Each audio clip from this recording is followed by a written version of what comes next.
The Phillies in all aspects of the game recently, winning 5 straight against their division rivals. Season series now 7-4. Today, Joe Ross goes in the series finale looking to work out the Phillies again.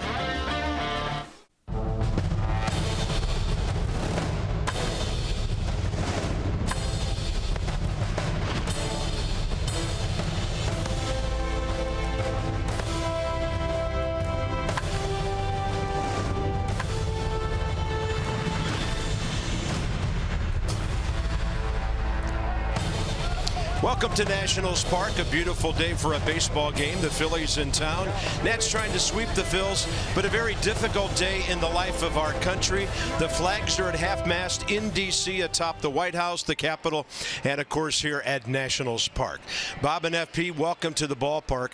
And of course the Nats have a relationship with the Orlando area for 12 years. They've trained in Viera, just over a half hour away. Our prayers, our thoughts, well wishes with the victims, their families, their loved ones on this very tough day in America. So a ball game to be played, FP. Nats offense has been outstanding lately, racking up runs. In fact, since last Sunday at Cincinnati, they're hitting .333, averaging over 8 runs a game. Yeah, they've won 9 out of their last 12 ball games. They're playing well. They've played well against the Phillies all season long, and they're taking care of business against the teams they need to take care of. Look at the last 5 games against the Philadelphia Phillies. My, how times have changed. You remember 2011, 2010, the Phillies had their way with the Nats. Well, the Phillies in rebuilding mode right now. The Nats in win the World Series mode. So you see the numbers, and that's what they should be doing against a ball club that's trying to get better. So Joe Ross, a couple of wins, both of them at Philadelphia this season. He's been very stingy, nearly 15 innings, 1 run given up. Well, that's good because he's coming off his shortest outing of the year, where he gave up 5 runs in just 4 innings of work. So Joe Ross looking for a big bounce back like we saw from Tanner Roark yesterday. So the Nats have been getting it done, and they did it the first time they faced Adam Morgan. That was in Philadelphia. 9 hits, 6 earned runs, a couple of home runs in just 6 innings of work. So in June, the Nats averaging just under 7 runs a game, hitting .302. The offense is a juggernaut, going for the sweep of the Phils in D.C. today.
Brought to you by PNC Bank, for the achiever in you.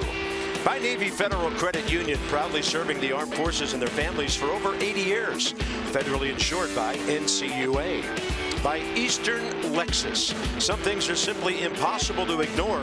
The strikingly designed Lexus NX Turbo and Hybrid. And by Airlines for America, where airplanes land, opportunity takes off. Nats looking for the sweep. They've won 9 of their last 12. Joe Ross is 2-0 with an 0.61 ERA in a couple of games against the Phillies. It's breezy today. Wind blowing from left to right, from one corner to the other. Humidity way down. That's the good news. It's 90 degrees out there. So at least a bit of a dry heat, not exactly desert-like, but hopefully our folks in the sun on the right field side of the ballpark will be okay today. The Phils tied with the Braves, lowest batting average in the league at .230. Kobayashi, he's been back now off the DL for 9 games and 26 at-bats, hitting .231. And something about Nationals pitching he likes. Doesn't like it that much against the rest. But most of the regulars out there for the Phillies today, except Jimmy Paredes, is in right field. So here's Joe. Not easy to face one team time after time in the division, but he's done well at that this year. Yeah, he's had success against them. And like I said in the open, coming off the shortest non-injury related start of the year, 5 earned runs on 4 hits and 4 innings of work, struck out 5. Walked 4, the most this season. He was uncharacteristically wild, just a little bit off last start. So we're looking for a big rebound from Joe Ross today. See opponent's average at .238, and he is ready to go. A couple of ball clubs going in different directions. The Phillies are scuffling. They've lost 12 of 15, 16 of their last 21, and now they're 9 games back of the Nats, 3 back of Miami, the 3rd place team in the division. The crew chief, 19 years in the big leagues for Jerry Lane. He's got the plate. Scott Berry, Gabe Morales, Trip Gibson around the bases today. There's your defense today behind Joe Ross. Michael Taylor getting the start in center field. Chris Heisey in right. Infield the same. Catcher the same. And Chris Heisey gets the start in right field today. Jason Worth staying in left. And by the way, the Mets at Milwaukee, trailing 5-0 after 6 innings. We temper our enthusiasm on that because Terry Collins took ill this morning, and according to reports has been taken to the hospital in Milwaukee. We'll know more and pass it along if we get that information, but maybe keep the Mets and their skipper and their Mets family in your thoughts today as well. Absolutely. Odubel Herrera in the series, 1 for 6 with a walk. He's been hit by a pitch. Drills one to center. Michael A. Taylor right there. Always great to get that first out on just a couple of pitches, especially against somebody like Herrera. So the Nats averaging 8.2 runs their last 6 games. They've won 9 out of 12. 5-0 or 5-1 by the way during those 6. Joe Ross, lefty's a little better. He'll find ways to get better as he goes through the early part of his career. And the Phillies are just scuffling offensively. They're .230 batting average with Atlanta, bottom 2 in the league.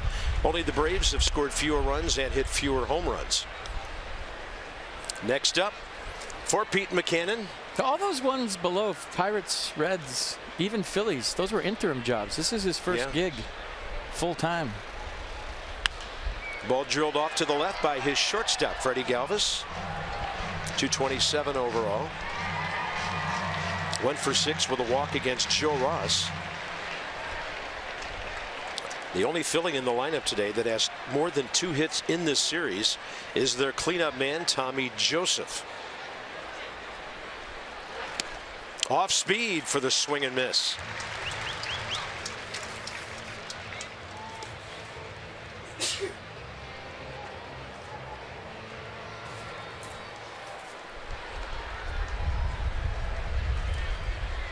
One out, 1-2 pitch, up and in.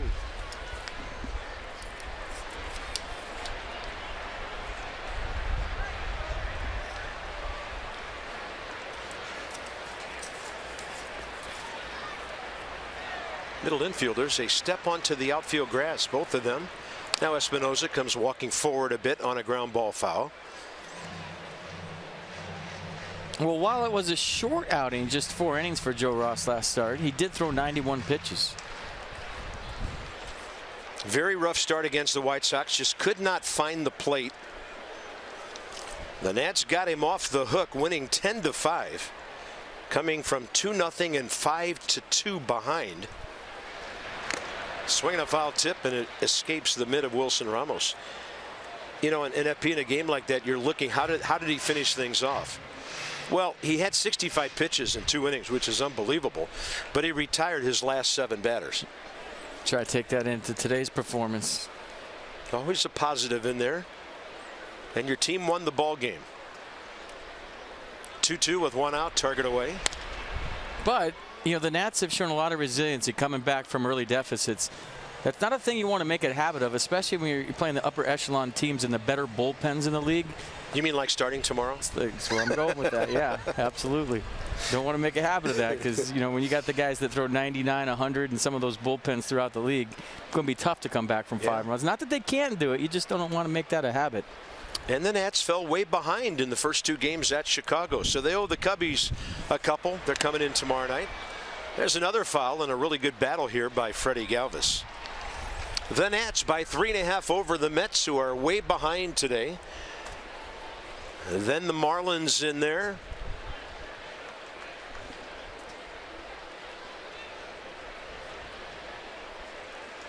Two balls, 2 strikes. Galvis acting like the guy who hits in front of him, Herrera, in this AB. Now he works it to 3-2. I think for Joe Ross, after the command troubles that we've chronicled already his last start, real important for him in the first inning to remember that he's a guy that attacks the strike zone. Probably made some adjustments with Mike Maddox over the last 4 days, and to throw strikes and get that confidence level right back where it was before his last start. Pitch number 10 of this at bat, a swing and a miss. Great hook to the left-hander for the strikeout. Look at the spray chart on the right, and then a late slider on pitch number 10 to Freddie Galvis. You see his fingers on top of the baseball. That's why he gets the late break. Love the Exmo release point right there, guys. We showed Aaron Nola yesterday with his fingers on the side of his curveball. That's why it wasn't breaking as sharp as we've seen it in the past. Important to get the fingers on top of the ball. Here's Maikel Franco. He drills one to center. 3rd hit of the series in 8 at-bats with a base on balls. That's big for the Phillies. That gets Tommy Joseph to the plate here in the first inning. That's Franco's first hit against Joe Ross in 7 at-bats.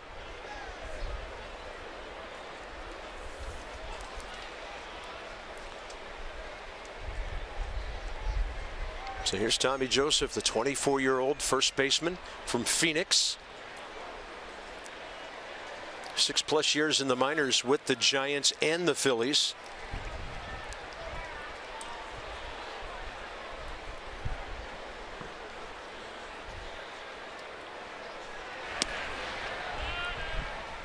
So that Hunter Pence deal at the end of July will be 4 years ago. And now the Phillies see some big time benefit from that transaction.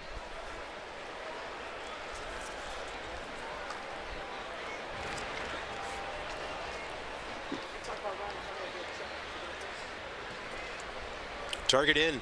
Better get it in there, and they do. You know, it's not an easy thing for Pete McCannon to tell Ryan Howard, hey, we got this young kid. We're going to take a look at it, because there's a lot of respect for Ryan Howard and what he's accomplished as a baseball player, as a Philadelphia Philly. So, you know, everybody's saying, oh, he's hitting 150, his career is over, they're piling on right now. Well, I feel like if you've had the career I mean, all of us would have loved to have had half the career Ryan Howard's had. So it's never really pretty late in your career, and it's not easy for a manager to tell a guy with such resume that, hey, we're going to look at the kid. That's a guy who's hit 366 home runs. And he took it very well. He said, hey, I understand. You know, that's how it goes. I'll do whatever I can to help. But look at the numbers. 366 home runs, 1,155 RBI, a World Series championship. I mean. And another element to it, FP, his entire career with the Phillies, going back to 2004. That is so rare these days. And now he's getting beer bottles thrown at him by the home fans. I mean, come on, the guy's had an amazing career. He's been one of the best Phillies in their history. Swing and a miss. Well said, partner. Thank you. Couple of strikeouts for Joe Ross, top of the first. Now Adam Morgan goes to work. Ross got that breaking ball going today.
baseball park on a Sunday afternoon in June. It's hot for those folks in the sun.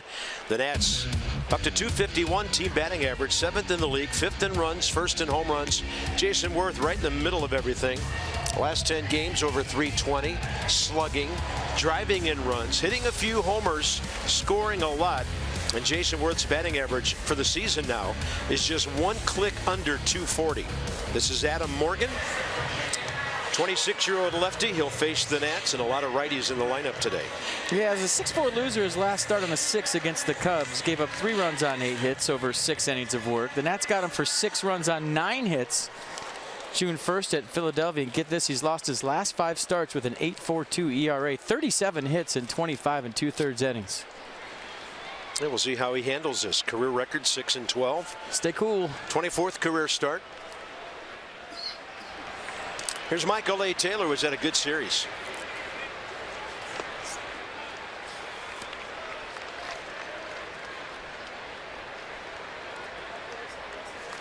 Three for 6 with an RBI. Michael now 17 hits his last 13 games started, and he just drills a one-hopper to Cody Ashe. It's coming for Michael A. Taylor. His batting average now up over 220 after a lot of time in the high 100s. I mean, he had the big spring, right? Everybody's saying Michael A. Taylor, he was all the talk in spring training. And then you got to level out sometime. That sometime just happened to be opening day after Ben Revere got hurt. So now he's coming back up. And there goes the no-hitter. Michael Taylor with, what did he have? 3 hits yesterday and a double. Starts this one out with a single. Dusty loving what he's seeing. He said it's not a platoon in center field, that he's just given Ben Revere the day off because he wants everybody to be fresh for the Cubs tomorrow. Yeah, there's a lefty out there. In case you're wondering. Worth didn't play yesterday, but Friday, a hit, 2 RBIs, 2 walks. He keeps getting 3 hits. Dusty's going to be right. It isn't going to be a platoon. And as usual, there's Ben Revere. Jason asked the second base umpire, Gabe Morales, to move over to the shortstop side behind the pitcher. Doesn't like that baseball coming out of the umpire's body. Against his former team, done a lot of damage over the years. Jason's also hitting .362 against lefties. Fastball, a beauty to the outside edge, 1-1. 0 for 3 against Morgan when they faced each other. That was 11 days ago in Philly. Nats won that game 7-2. 6 of the runs in 6 innings against Morgan. Change up outside, ball 2. You'll hear an occasional gust of wind up here at altitude come whipping in the booth. Yeah, it's like being on the top of a mountain. Same thing. We opened the windows. We were fine. We opened the windows, and now we're sneezing. We're sneezing, coughing. All kinds of stuff blowing through here. Yeah. You should see the allergies at 800 feet above the baseball field. It's pretty amazing. That happened to us in Chicago the other night, too. It was windy coming in off the lake. Opened the windows, and everybody in the booth sick in 5 minutes. Our job's really tough. 3 and 1 to Worth. I know the fans are just crying in their really tough Bud Lights for us right now. That's a good at bat by Jason Worth. Over but low, 2-on. Nobody out with the best hitter in baseball coming up. Here's your Phil's defense. I don't know what that first sound that came out of my mouth was. Ashe Herrera Paredes in the outfield. Galvis Franco left side. Hernandez Joseph right side. And Cameron Rupp behind the plate. Murphy in the series, 3 for 8, 3 RBIs. 0 for 4 against Adam Morgan.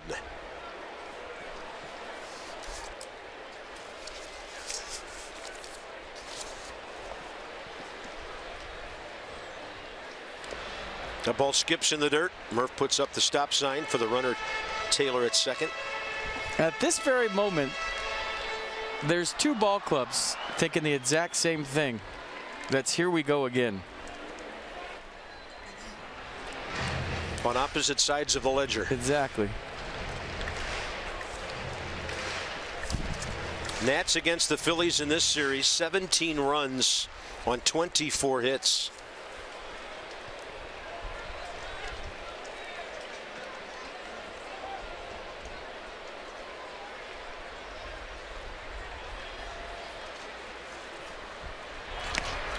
Way outside. We don't talk about his slugging that often, but he has a sizable lead over the home run guy in Cincinnati, who we saw last weekend, Adam Duvall. Even ahead of Nolan Arenado, Jay Bruce, and Cespedes of the Mets. Murphy's also 5th in the league with 42 runs batted in. That slugging percentage goes up because of the extra base hits, 31 of them, and that's a strike. So he's ahead of Ben Zobrist, you're telling me, in that department. So vote for Daniel Murphy, right? Exactly.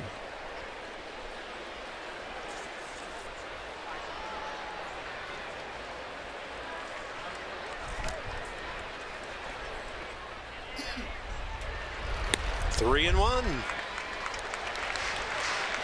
And today, because Bryce Harper's on the bench getting a day off, there's not a lefty on deck cleaning up. It's right-hander Ryan Zimmerman.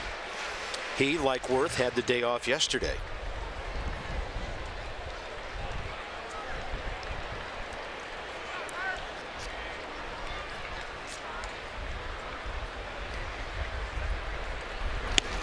Murphy taking all the way there. He doesn't mind hitting with 2 strikes.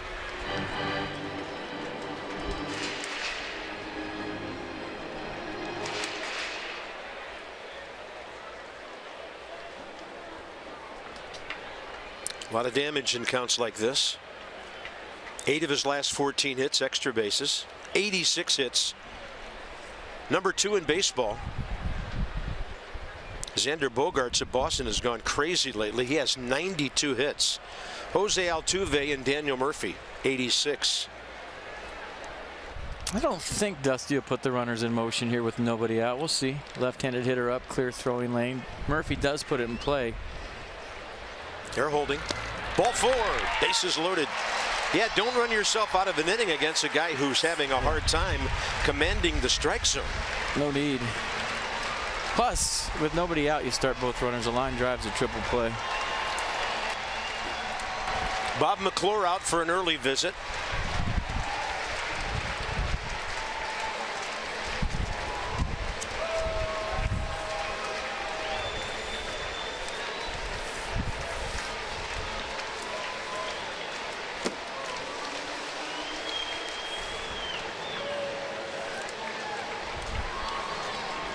Crowd getting into it now during the pause. Excuse me, Carp. So Ryan Zimmerman's hitting. 2 walks in front of you. Are you aggressive right here? He likes to take the first pitch. He likes to see pitches his first time up, so there's no surprises his second time. He's told me as much. But are you betting that after that conference at the mound, he lays one right in there for you and you get 4 RBI with 1 swing? Or do you take and make him kind of keep struggling out there, so to speak? Let's see.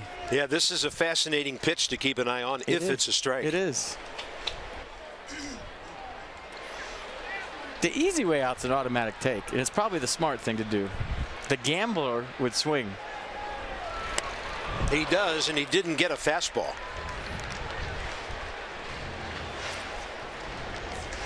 A lot of grand slams. Hitting almost 290 career with the bases loaded. Ryan 7 RBIs his last 9 games. That's a good pitch, 81 on the changeup. Sort of a delayed call by Jerry Lane, that he rang up strike 2. Third base Taylor, second base Worth. So a base hit and 2 walks, and there's Murphy at first.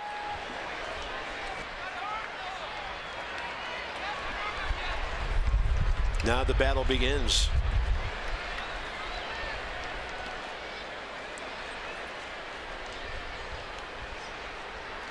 Way inside, ball 1. So funny, when a team's going well and they're swinging it, you're thinking to yourself, well, if he doesn't get it done, the guy on deck right there is going to do it. When a team's struggling, you're like, this guy better get it done, because there's no way the guy on deck's going to do it. And it just goes to show you the different mindset that maybe fans and even the guys in the dugout have when you're swinging the bats. Brian made an offer, pulled his bat back, 2-2. Now the pressure in this at bat. Of course, the pressure of the inning is already on the pitcher. But he had Zimmerman 0-2, and he doesn't want to go 3-2.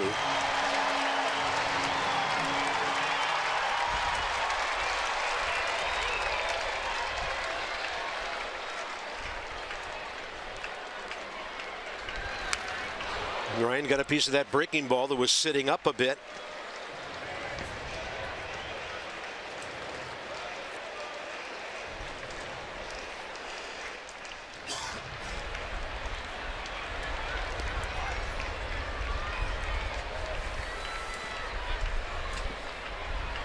First inning could be a big step towards a sweep today.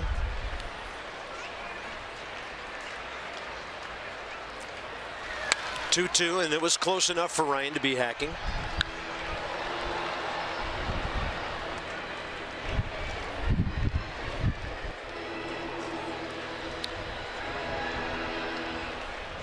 That breeze is really whipping from the left field foul pole over toward the other corner. Ryan's got opposite field pop when he's swinging well.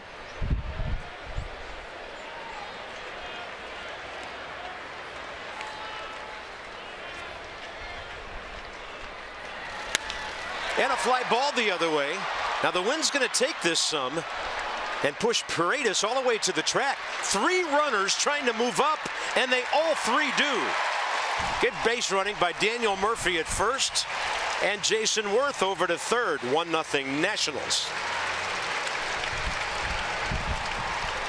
I mean, if you're going to rate sac flies, that's a 10 out of 10, isn't it? Yeah. Everybody advances. The Nats up 1-0, and did you see the wind take that one? I was wondering at contact, is this going to be deep enough to score Michael Taylor? I thought yes, but no way did I think it was going to go all the way to the track in right field. Great read by Daniel Murphy on first base. Jason Worth obviously advancing. Michael Taylor scores. 1-0 Nats. Great at bat by Ryan Zimmerman. Wilson Ramos. He got all of the jobs done. Yes, he did. And he got his 29th RBI in the process.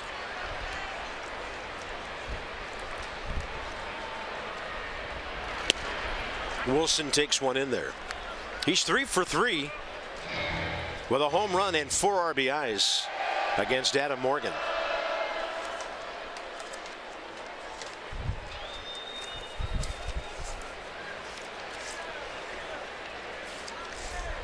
Ramos that night in Philadelphia, you knew it was going to be a big night. His first one was an infield hit. Then he dropped one into right, hit a 3-run homer to right, and he skies this one out to right center. The breeze taking this one to near the track. So the Nats are going to sac fly themselves to a 2-0 lead, and now Murphy's on third base.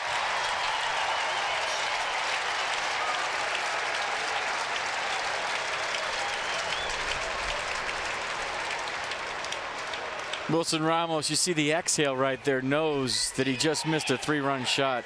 I mean, good swing, sac fly, he'll take it, good at bat. Somebody's got his arm, they're not letting go. He missed somebody. Got to go back and get him. There you go. Can't leave anybody hanging. Ramos, RBI number 35. Now with Murphy at third, Anthony Rendon, 2 outs.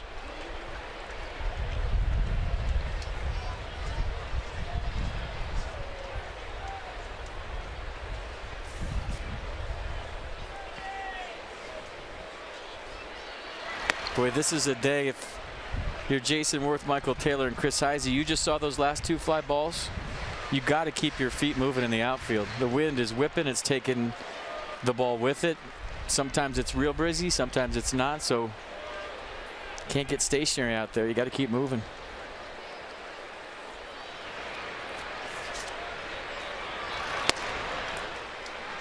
Ball 2 to Rendon. He's hitting .350 against lefties.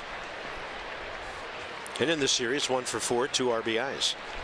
2 for 3 against Morgan.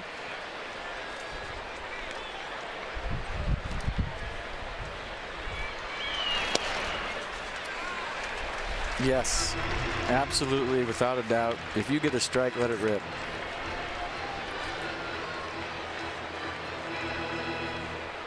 I don't know if I remember Rendon being a 3-0 green light guy.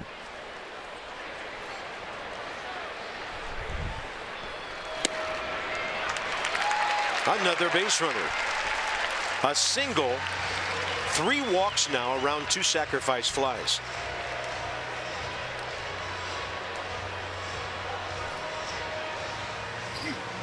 Here's Chris Heisey.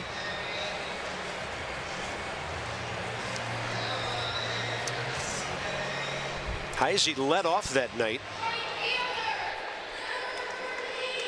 in Philadelphia. Had a base hit in 4 trips. An infield hit it was.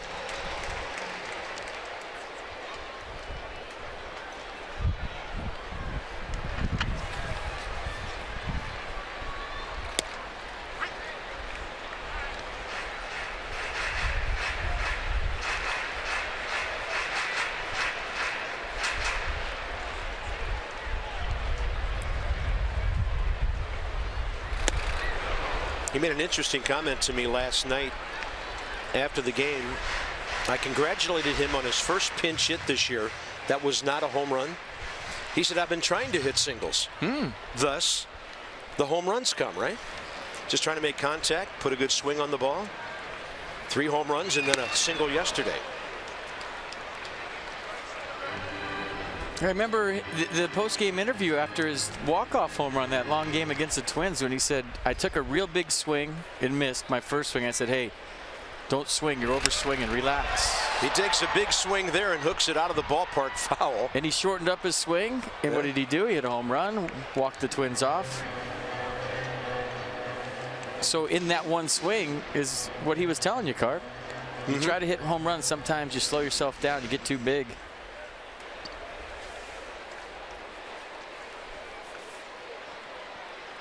One ball, 2 strikes. A throw over, and Murphy came well down the line at third in case something went wrong with the throw.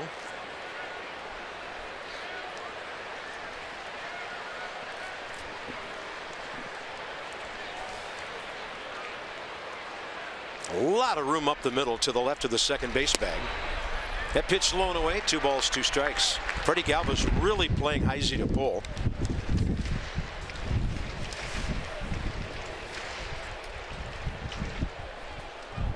Mercedes-Benz with the entire AB here. Heisey to the bag and just strolling over for the force out, Cesar Hernandez. The Nats turn a leadoff hit by Michael A. Taylor into 2 runs thanks to 3 walks and 2 sac flies.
Park. Joe Ross has definitely noticed opposing teams adjusting to him now that there's more tape of him out there, and now that teams are facing him the third time around. The Phillies' 3rd time they're facing Ross this season alone, and now Ross knows it's up to him to make adjustments to those adjustments. He's tried doing that by doing 2 things: putting more focus on reading swings during an outing to get a feel for how teams are game planning against him, and he's also recently adjusted the grip on his changeup on the advice of Tanner Roark, rotating the ball a little bit in his hand, and he likes how that changeup has been feeling. First pitch, top of the second. Thanks, Dan, with our Coons.com sideline report. Over 2 million vehicles sold and counting. Ball 1 to Jimmy Paredes. That was a sinker outside. Paredes in this series 0 for 2. He had 15 at bats with the Blue Jays with a homer, 2 RBIs, 7 games before they designated him for assignment May 30th. Then eventually, 2 days later, traded him to the Phillies for cash considerations. Just got an email from Elias. This is the first lead the Nats have ever had after the gala. They keep track of that? No, I just made it up. I feel like it is, though. Line drive right at Ryan Zimmerman. Marla Lerner Tenenbaum, who directs the Nationals Dream Foundation, did remark last night that the Nats are now 7-2 all time. Wait a minute, it's 9-2 now all time. After the gala? No, on the day of the gala. Oh, okay. And then she added to a few laughs that the record the next day is not that good. Yeah. But while we're on it, you did a fantastic job hosting, partner. Thank you, sir. You're amazing. Well, all the guys were disappointed. They thought they were getting Lindsey Zarniak, and they got me. Yeah, that did stink. I'm not gonna lie about that. Yeah, you don't have to. I thought about bringing a life-size cutout of her onto the stage with me, but No. we thought of that too late. No. I mean, you did good. Last minute, you nailed it. Knocked it out of the park. It was fun. Thank you. $400,000 and still counting raised by the Dream Foundation.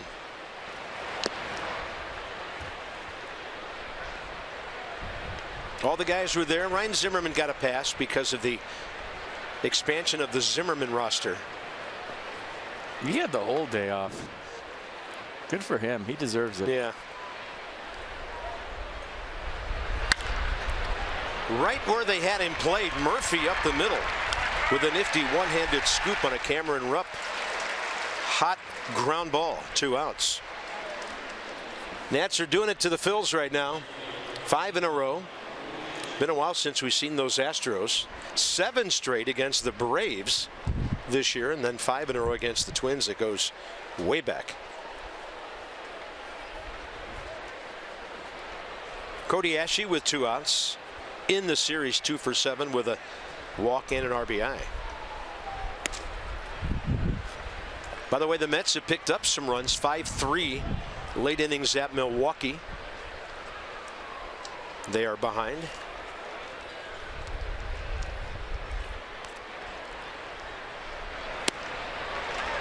'83, a beauty.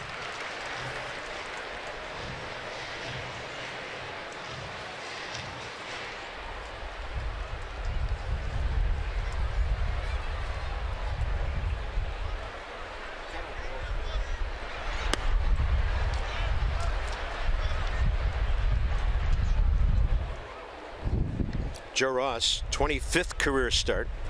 His record 10-9 with a 3.31 ERA.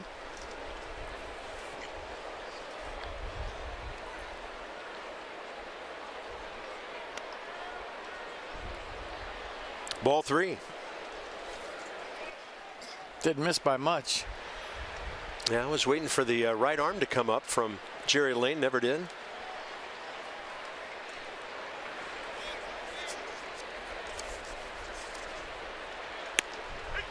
Outside edge, he got it. Ashe coming back from a right oblique muscle that kept him out for 2 months. 25-year-old infielder turned outfielder. 3-2. Swing and a miss. That off-speed stuff serving Joe well. Thank you, Tanner Roark and Dan, for our report. And a 1-2-3, top of the second.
Start against the Mets. It's college rivalry day. Virginia Tech. You can get that acrylic cup on the right.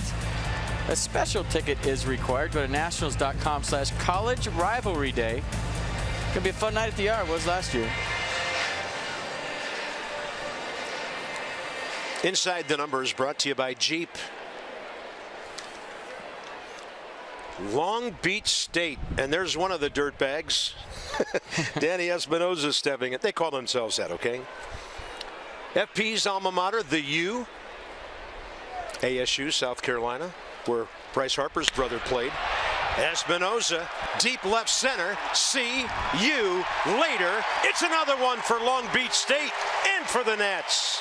3-0 Washington. And Danny Espinosa, 8 home runs his last 15 games.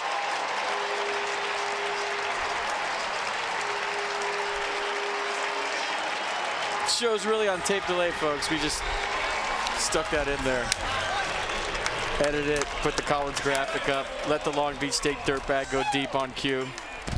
Danny Espinosa does it again, folks. 86 home runs by the Nationals. And Joe Ross lifting one to left. To the track, and it's going to come down into the glove of Cody Ashe. Did you hear the crowd? Without that wind, Joe Ross has his first big league home run. Did you hear the crowd and the collective O? So the home run by Danny Espinosa, everybody rocking and rolling here at Nance Park. And then Joe Ross saying, we're going to go back-to-back for the 9th time this year. They've already done it 8 times. Listen to the crowd.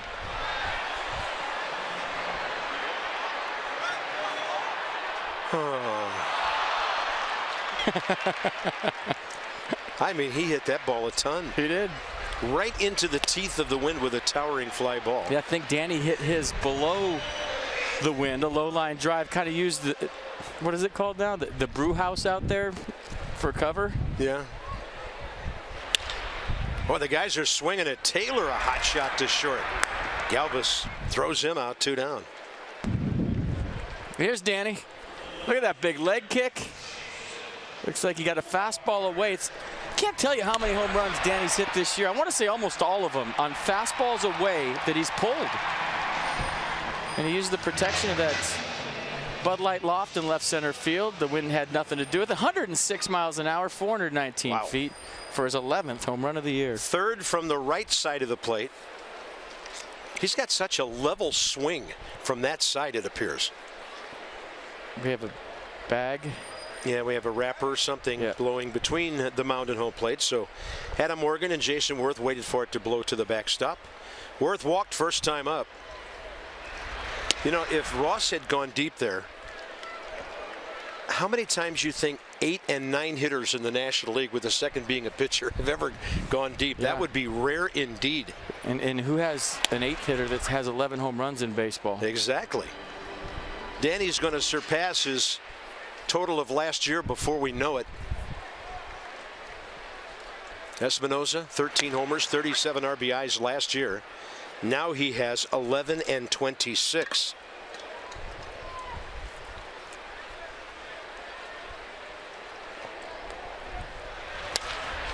Worth serves one, right field line. The wind's going to blow this into right where the line is, and Jason kind of tackles himself to stop after rounding the bag. That's a base hit. He came to a very weird stop there, and I hope he's okay. I think he did a slide thing around first base. He's all right. That's a beautiful thing for Jason Worth. And watch this. This has a lot of hang time. Normally in the big leagues, something in the air this long is caught, but with the wind kind of blowing the ball all over the place, and Jimmy Paredes playing Jason Worth deep, there's a slide to slow himself down to get back to first. He gets a bloop single, Texas leaguer, duck snort, whatever you want to call it, he'll take it.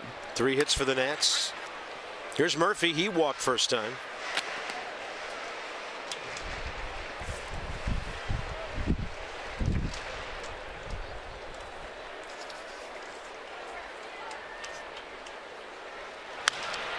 To the second baseman, Hernandez. Things happening quickly in the bottom of the second. A 10-pitch inning for Adam Morgan, but the leadoff guy did damage. Danny Espinosa levels off, Jacks won almost 420. Left center, 3-0 Washington.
Third inning, beautiful day for baseball and a beautiful day for taters here at Nass Park. Remember, our Washington, D.C. Lexus dealers are doing $250 to Children's National Health System for every home run a Nats player hits this year. So keep them coming.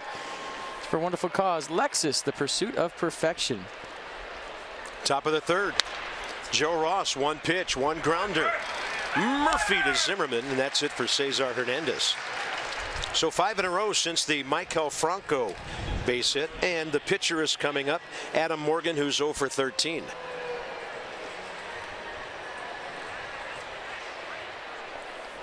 In his career, 2 for 39 with an RBI.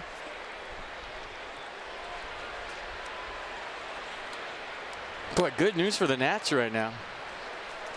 The Cubs are up 13-1 against the Braves. They're getting it all of their system today. All their hits, all their runs. There you go.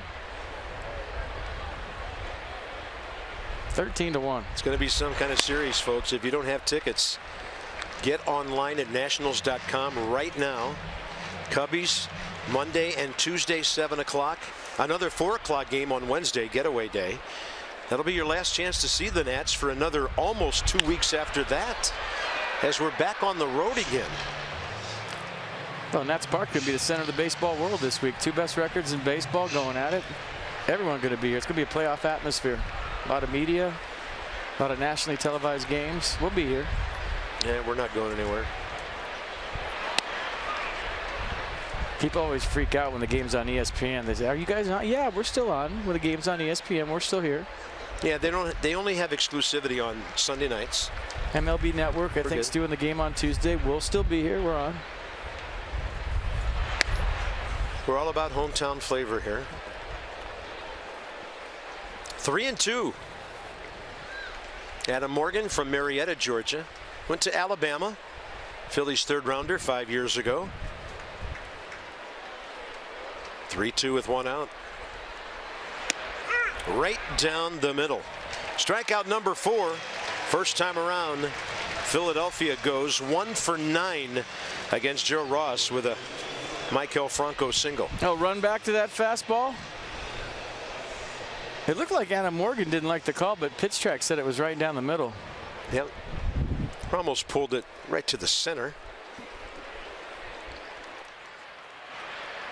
That was Nissan with our Pitch Track, and here's Odubel Herrera.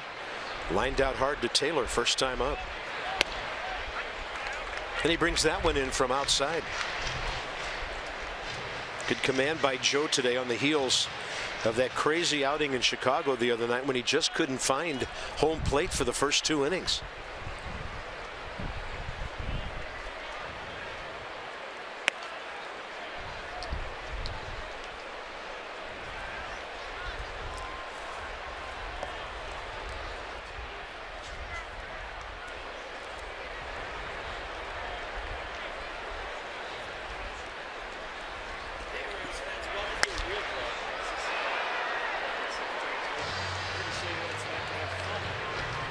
1 ball, 2 strikes as Herrera's late for another one.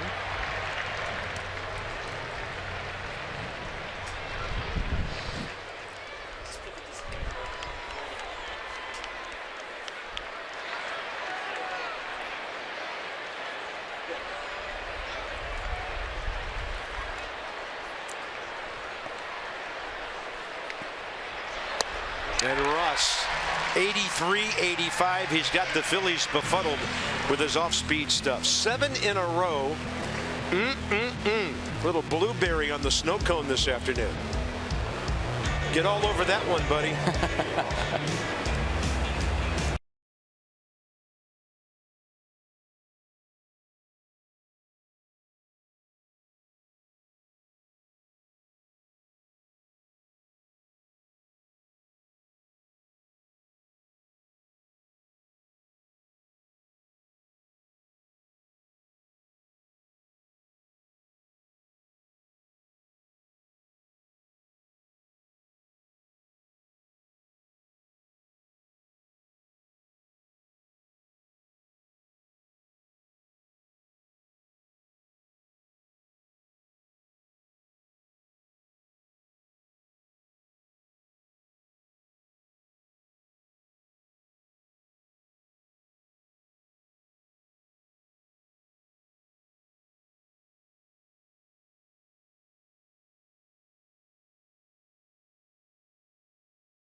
Watching the Orioles drop one 10-9 at Toronto today.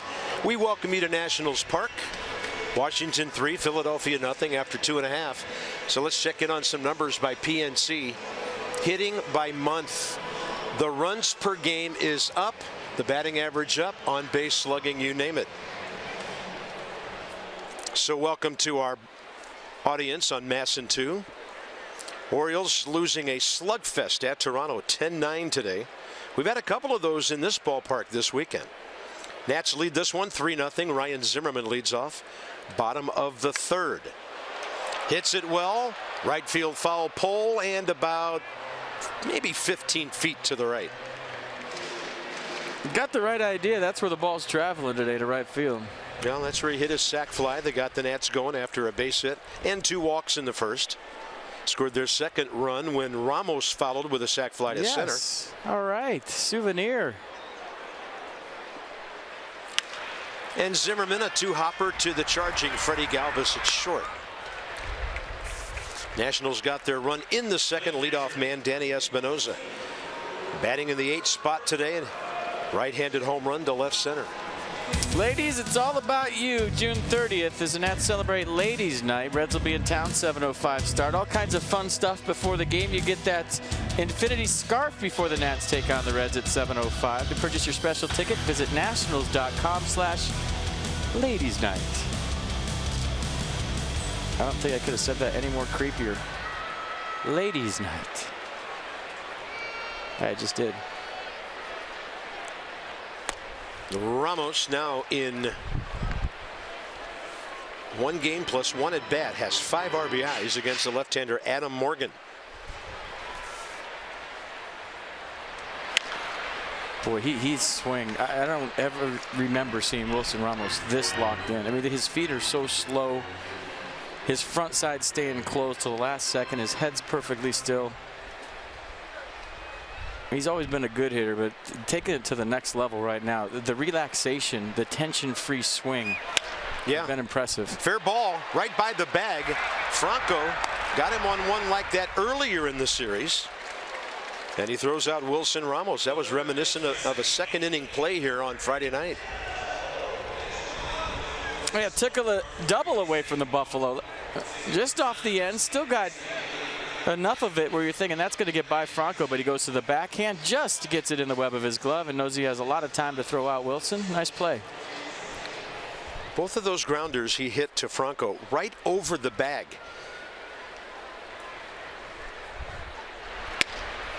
Anthony Rendon takes the strike. He walked first time up.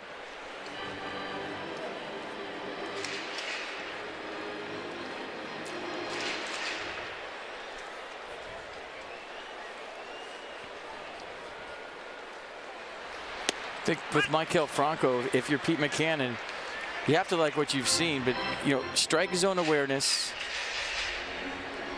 pitch recognition, those two things start to advance throughout his career. He's going to be a good player. Yeah, he's got a lot of power, good speed. We've seen his arm. Barrel awareness, maybe cutting down a swing with 2 strikes every now and then when the situation dictates it. I didn't know he had that strong arm either. The more you see, the more you like.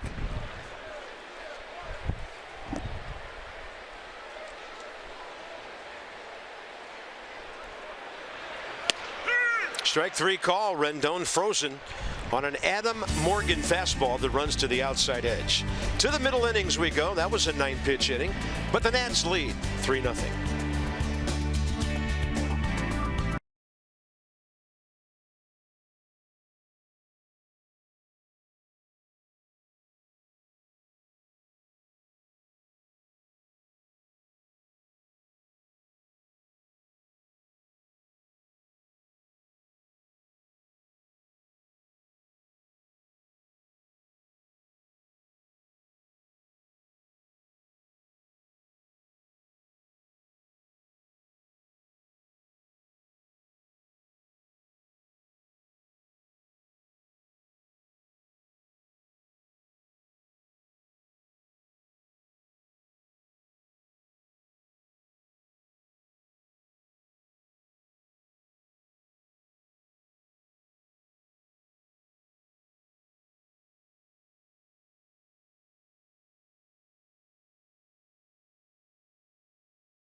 National Troop recognition brought to you by DynCorp International, for decades serving those who protect our country.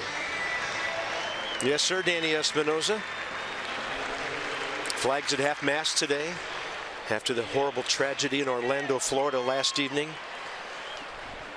And again, we repeat here on Masson, all of our family to everybody down in Florida, families, loved ones, friends of those affected by that tragedy. We're with you, and we stand with you on this Sunday afternoon. Top of the 4th. Freddie Galvis, 3-3-0 Nats, 0-1-0 Phils. Galvis struck out swinging first time up.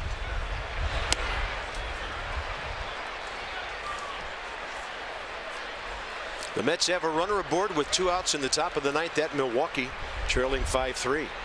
Nationals could lead by 4.5 at the end of the day.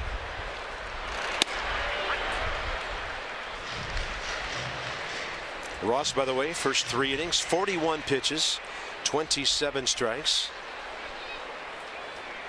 5 strikeouts. Off speed has been very effective.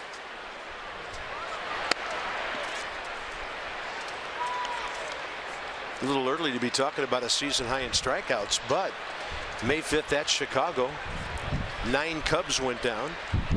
Struck out 7 Marlins May 21st at Miami. Contact made this time into the air in right center. Every ball that's out there is going to be pushing over toward the right fielder. Heisey has it. Well, speaking of Miami, congrats to the U. Going back to Omaha today. So all my boys at the University of Miami, don't be satisfied. Now you go win it all. Get you a ring. But we used to call it the Miami Invitational. You know, that College World Series thing. But we decide who we wanted to invite to it. Oh, yeah. Is that right?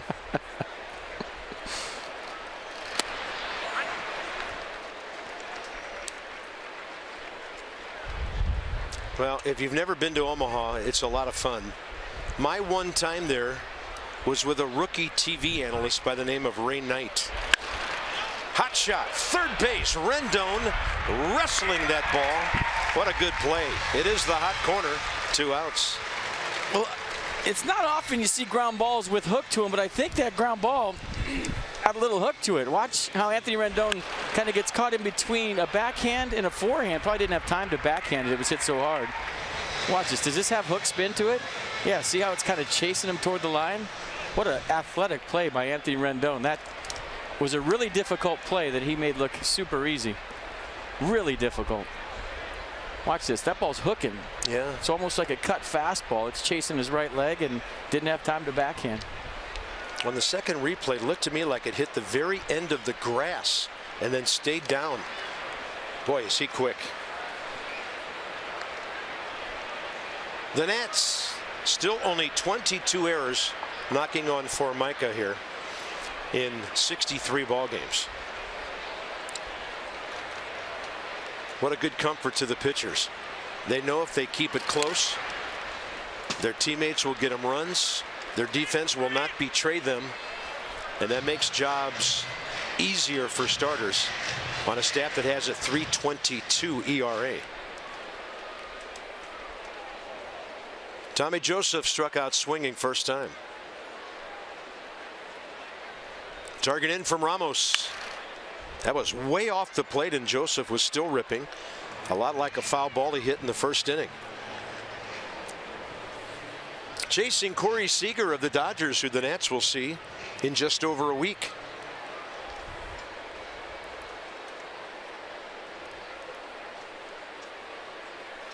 Trevor Story has slowed down in Colorado, but he's still hit 16 so far. That's it for the inning. 10 in a row for Joe Ross. 6 strikeouts, and that's a 10-pitch inning for him. He's on a roll with the Nats the same.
For hybrid, all-wheel drive, and unexpected performance. Visit buyatoyota.com today. 3-3-0 Nats. Joe Ross on a roll, 10 batters in a row retired. Heisey, Espinosa, then Joe. Geico President's Race. And what is Tom Jefferson doing lurking behind the wall? It's a 5-man race today, and this one would be quite a finish. George and Teddy going at it. And George Washington is #1 today. See, that's one of those races where they definitely threw some glue down the tunnel before they came out. You know, every once in a while they'll have the skits, but I feel like there was wagering there. Yeah. Probably some smack talk behind the wall. I mean, if I was a racing president, I would bet every single day. That ball is gashed by Heisey way over Kodiashi. And Chris Heisey continues his good hitting in spot duty for the Nats. 13th hit of the year. And Heisey with his second double. He has a triple and 4 home runs.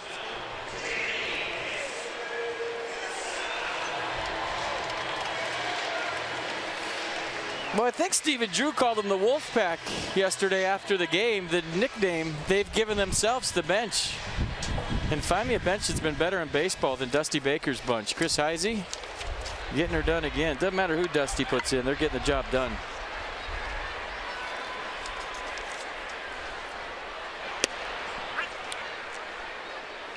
There's Stephen Drew. 3 for 6 in this series with a homer, 4 RBIs, and a walk. There's a part of that, Carp, I forgot to mention yesterday. I was talking about how when you play, you have ammunition to go up there and pinch hit. It also makes you feel like you're part of it. Look at this jump. Oh, my goodness. And then he stepped off. So Heisey thought Morgan was going home, and he had the poise to shut it down and step off. And speaking of step, somebody might have got spiked at the end of that play. 1-5. Michael Franco might have taken something there with Chris Heisey. Well, you see what Chris Heisey was thinking. He did his homework. Adam Morgan's a one-look guy, so as soon as Adam Morgan's head swung to the plate, Chris Heisey took off. The only thing he didn't account for is that inside move, and you see Franco getting cleated. I didn't see it. Maybe early by Chris Heisey. Trainer's out for the Phillies.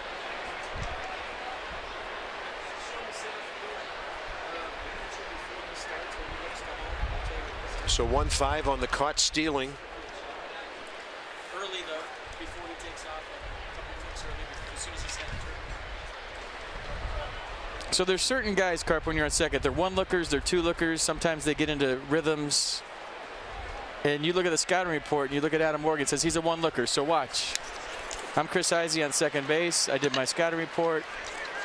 Maybe he's a no-looker. And he's looking at the plate, and he takes off. Tried to ambush him, didn't work. Head trainer Scott Sheridan seems satisfied with Franco being all right.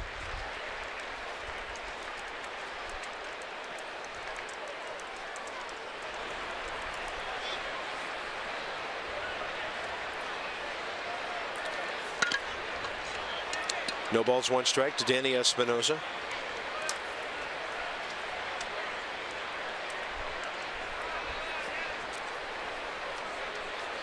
Line drive home run to the bullpen, left center, first time up. Then this one's off to the right.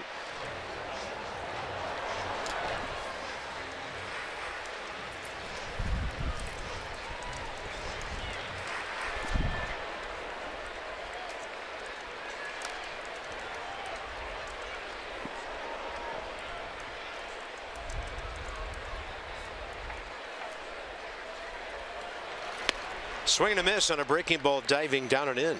Just like that, 2 outs. Morgan's second strikeout of the day. He'll face Joe Ross. Inside the numbers with Jeep, the numbers just keep on coming. The Nats, one of their best months ever. So franchise by month. Obviously the Expos, all the other entries on that list. I'll tell you what, the April of 1996 ball club wasn't that good. They just scored 21 runs in Colorado one day to make that number real high. And how do you know that? You were there. Look at Joe Ross putting a charge into another one. Almost homered to left field first time up. Flies deep to Herrera in center. That time up. 7-pitch inning. Into the 5th inning we go at Nats Park.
3-0 Nationals as we cruise into the top of the 5th inning. Joe Ross on point today here against the Phillies. It's time for Toyota Case for Kids, Washington area Toyota dealers. Want to help children and their families by making a $37 donation to Children's Inn at NIH for every strikeout by a Nats pitcher this season. Joe Ross, 4 innings, 51 pitches, 34 strikes. 6 strikeouts, no walks, just 1 hit. Yeah, retiring 12 of the 13 he has faced. Jimmy Paredes, Cameron Rupp, Kobayashi. And the former Oriole Paredes hits a hot shot to short. Espinosa went backhand and went right through him. That ball hit 101 miles an hour by Jimmy Paredes. And for the Nationals, their 23rd error. Danny Espinosa, 6th of the year. Well, very similar to Anthony Rendon's ball that was hit to his right, and Espinosa goes to the backhand, but he went to it pretty late. I think that ball was hit a little bit harder than he anticipated. He's just getting to it, just getting the glove down, and it squirts underneath. A rare error by the Nats.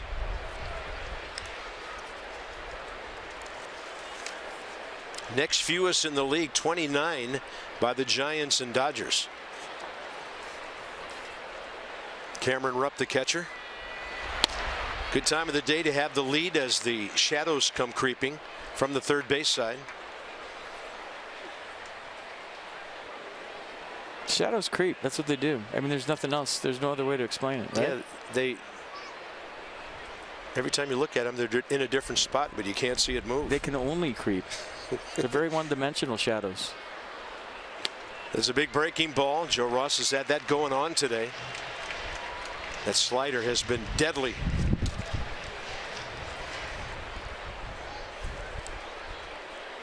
Rupp ground ball to Murphy right where he is at the moment, in a line from home through the umpire to him up the middle.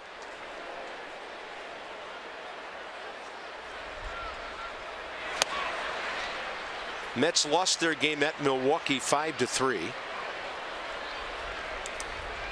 And I'm sure they had a lot on their minds today with Terry Collins taken to the hospital this morning.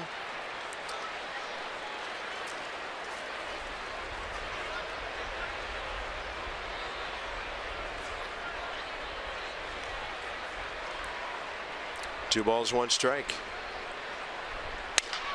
Slow roller Espinosa to Murphy, and a 6-4-3. The shortstop got rid of that one in a hurry, giving Murphy all the time he had. A nice job by Joe Ross to getting that ground ball, making Danny Espinosa feel better. How about not fielding that hot shot? There's nothing better as a defensive player, especially an infielder. When you make an error, you get the very next ball hit to you. You don't have to sit there and think about that error for a long time. You get right back on the horse and turn a 6-4-3 double play. Good feed. Tailor-made. Don't have to worry about the runner hitting you. All good. High in the zone, a strike to Kobayashi with 2 outs.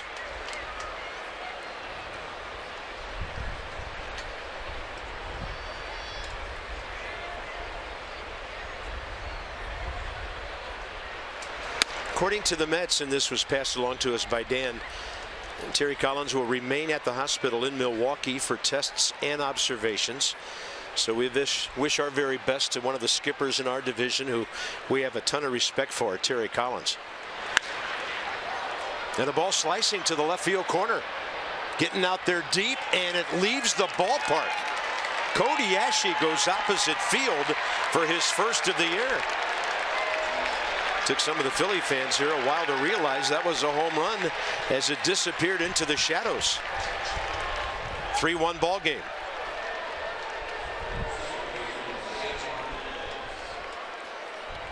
Well, it looked like the changeup from Joe Ross, and Kobayashi really driving at that. Watch him stay through this pitch. And that caught me by surprise. I didn't think he had opposite field power. I didn't think that was going out. That double play pretty large all of a sudden. Kobayashi, 28th career big league home run. It comes with 2 outs in the 5th. Here's Cesar Hernandez.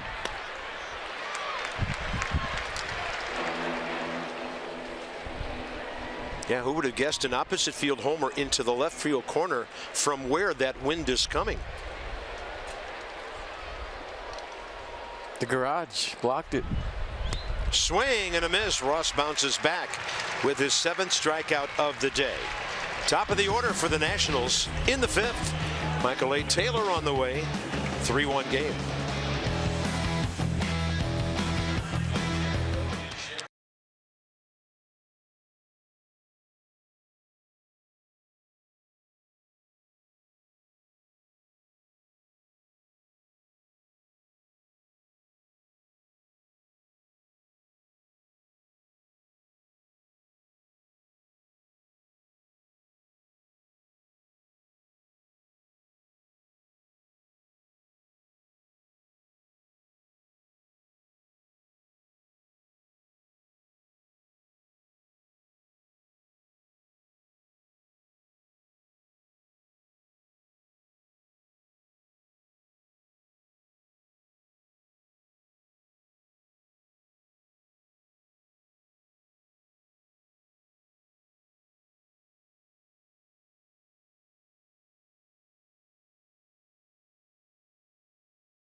Cuttery, home of the smile back guarantee. No small print, just big smiles.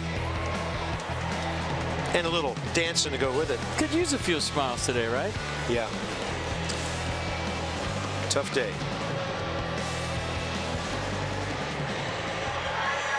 (3-1) Nationals after 4.5. Top of the order coming up.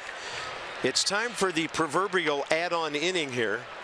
Nationals have done a good job of that lately with some early leads.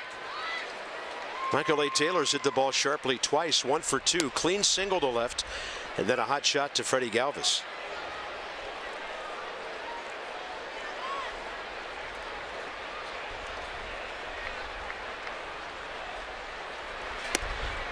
Changeup floats outside. Looks confident again. 18 hits now in his last 14 starts.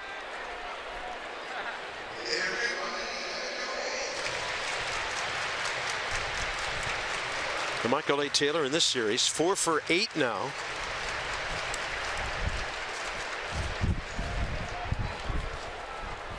Trying to find that winning touch. Adam Morgan. Taylor in the Chicago series was 3 for 8 with a couple of RBIs. So stringing a couple of series together here. He's liked Phillies pitching. Playing back-to-back days for the first time in a while, too. That's a good take that might tell you how well he's seen the ball. Might have been victimized on a breaking ball in the dirt like that until recently.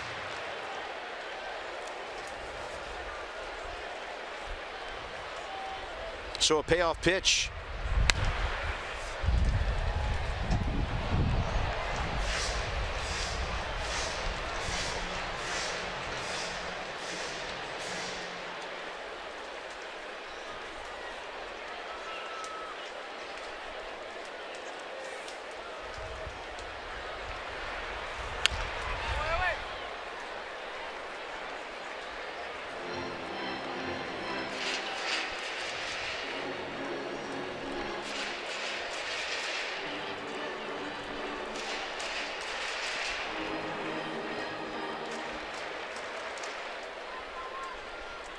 (3-2) again. That's a curveball that comes back and gets the outside half. Ball's down. Strikeout number 3 for Morgan. Mercedes-Benz will track it. I'm sure Mercedes will find it in the zone, but watch the catcher. His glove almost hits the ground. We talk about framing pitches all the time. Cameron Ruck took a pitch that was moving down and made it seem even lower by his glove going with it. Didn't think that was a strike. Jason Worth on base twice, a walk, a run, a single. Blooped one just inside the right field line last time.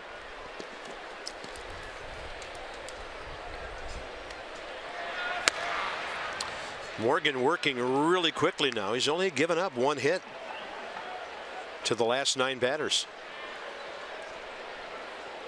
He's due to bat first in the 6th.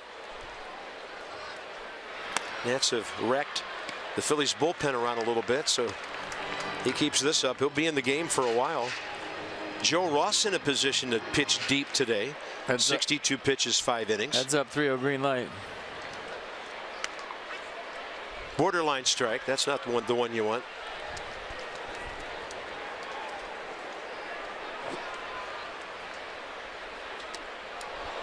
Then he gets the changeup.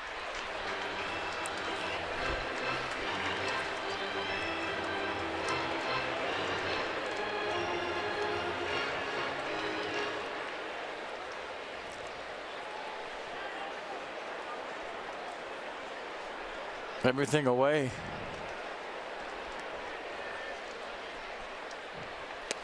And then diving for another strikeout. He has fanned 3 of his last 4 hitters, and Morgan has 4 on the day. In case you haven't heard, the big bad Cubs are coming to town to play the big bad Nats. Center of the baseball world next 3 days, folks. July 13th through the 15th. Go to nationals.com and get yourself some tickets to a big, big June series. Cubs are 43-18 after they demolished the Braves this afternoon. Up and in to Murphy.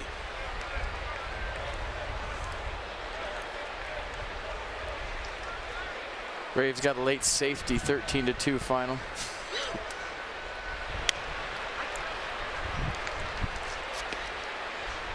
But how many times did you see a team score 13 runs one day and crickets the next? So I'm counting on a lot. I'm counting on that. Well, and Max Scherzer might have something to do with that if it happens. Pretty good matchups for that series. The Nats will miss John Lester and Jake Arrieta as you peruse the central standings with St. Louis and Pittsburgh playing a 5 o'clock game today. Scherzer, Kyle Hendricks tomorrow. Gio, John Lackey Tuesday. And then Steven Strasburg and Jason Hamill Wednesday afternoon. All right, I'm in. I feel like I'm going to go to those games. I'm going to check them out. 1-2 to Murphy. 0 for 1 with a walk today. Still seeking his first career hit. 7th plate appearance against Adam Morgan. I'm just hoping this isn't a home series for the Cubs. That's all. I mean, they travel large, and they're very loud. They have been the past here at Nats Park, especially since they've gotten good. Yep. So look at, they're already here. Maybe. Advanced scouting. They're already here. Make them go away. High gas, and Murphy strikes out.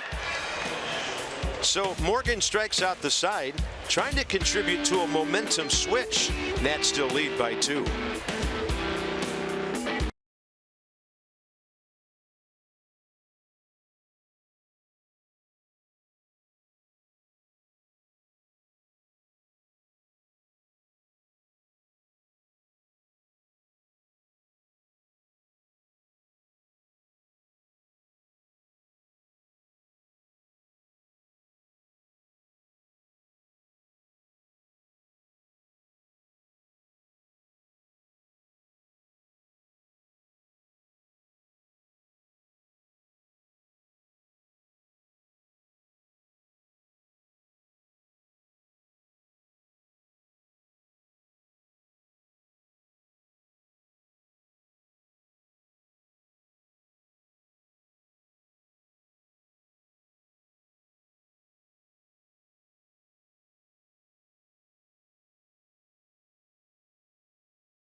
top of their order, top 6.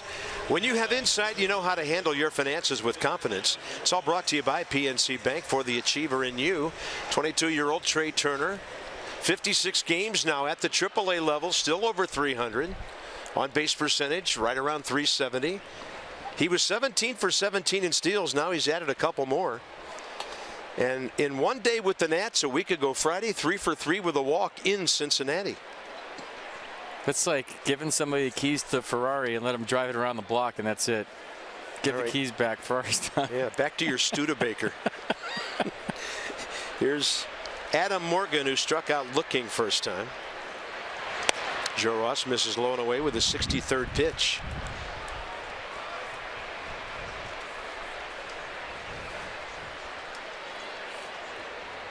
He'll be back. Oh, yeah. Next time we see him, maybe back to stay. We'll see.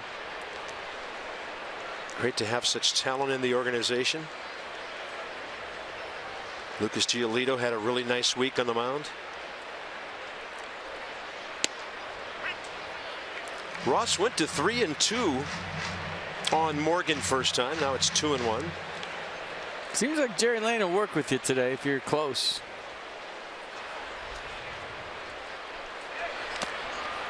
And trying to bunt with Anthony Rendon way back at third.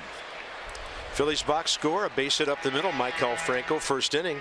Their only other hit, the Kodiashi opposite field home run that he wrapped around the left field pole last inning.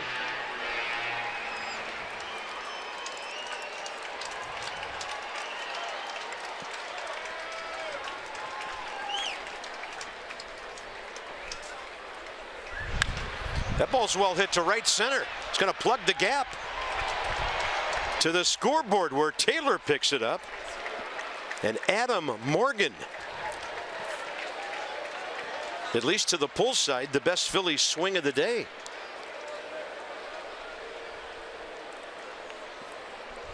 I mean, you just see more and more pitchers helping themselves out. You know, it used to be an automatic out in the lineup, but you talk about guys like even Joe Ross, Madison Bumgarner. I mean, there's all kinds of pitchers in the National League that can hit nowadays, and here's another one. Good swing.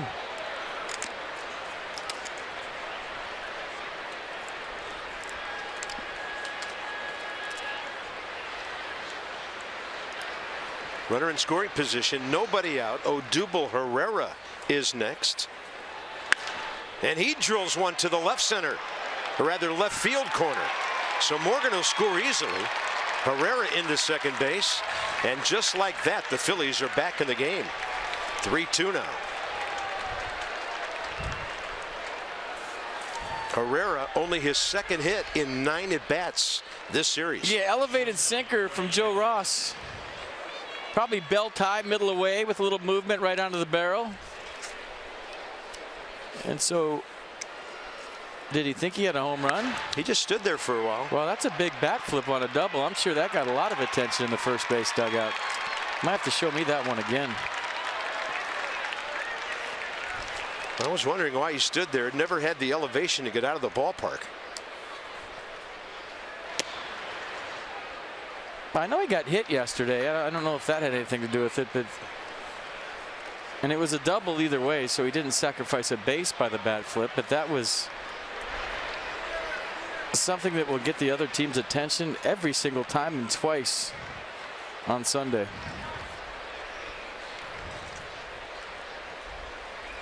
Now they're trying to advance that runner to third. Get him over there with one out if it's not a hit. Watch this on a double from Odubel.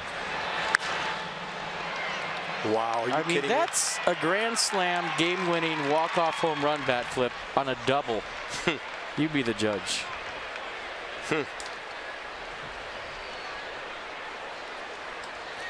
You win the game with a homer, you could do that. You hit a double, you're going to get a lot of attention, and it's not good. That ball is scorched. That'll tie the game. And the Phillies 3 shots in the 6th inning to tie things up at 3. That was quick. So third time around, the Phillies are figuring out Joe Ross, who was on cruise control up until this inning. Freddie Galvis with a nice piece of hitting right there, going with it. So double, double, single, and we're starting this one all over again. Had Jason Worth or Freddie Galvis speed over in a hurry to cut that thing off. So now a runner at first, nobody out, 2 runs in, and they have 3, 4, 5 coming up.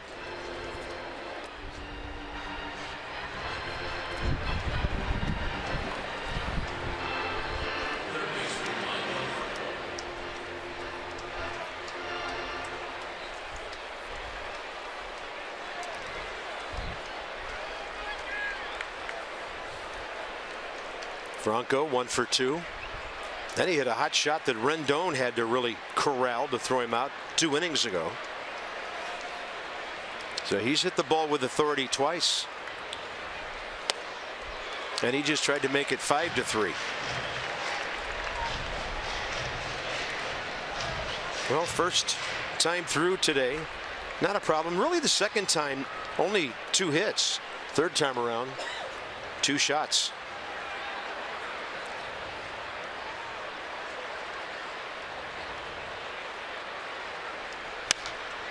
How to play.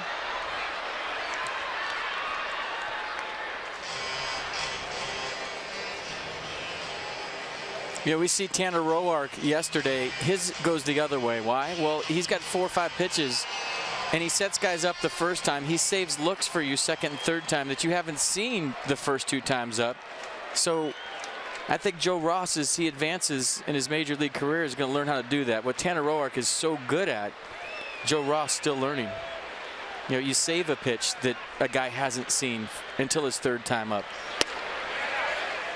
And when you have 4 or 5 at your disposal, he went,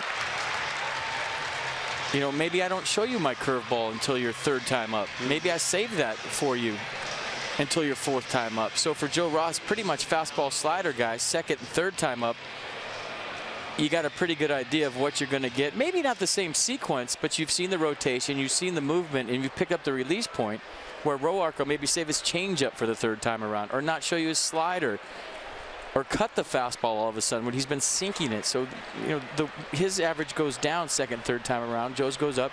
He can learn how to do that. Brilliant yesterday. 6 hits, no runs, 7 innings. Hot shot. Rendon got it, dropped it, threw it. Murphy relays. Zimmerman picks it. How much can go on one 5-4-3? How many times can a 5-4-3 double play ball hit the ground? There's 1. There's 2. But Ryan Zimmerman with a great pick to complete the double play.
Of Arlington to check out the 2016 CLA 250 lease at just $299 a month. So the Nationals offense on fire, 52 runs last 7 games. Danny Espinosa, after the Nationals, scored on Zimmerman and Ramos sac flies in the first, went deep, leading off the 3rd, so it was 3-0. Joe Ross roughed up in the 6th to the tune of 2 runs on 3 hits, all hard hit, but the double play ball saves that frame. And now it's Zimmerman, Ramos, Rendon, bottom 6. Ryan Zimmerman continues to play outstanding first base defense. We knew the hands would be great. I'm just not sure we thought he would settle in like this. Sac fly, ground ball, 0 for 1. 29 RBIs for Ryan.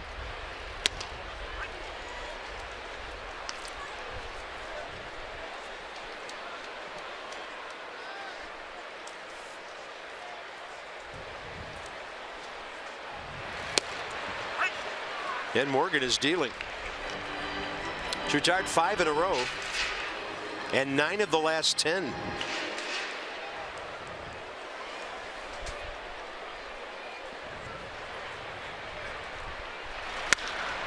Zimmerman drives one to right. Ball still going, looking right into the sun. Paredes makes a good grab.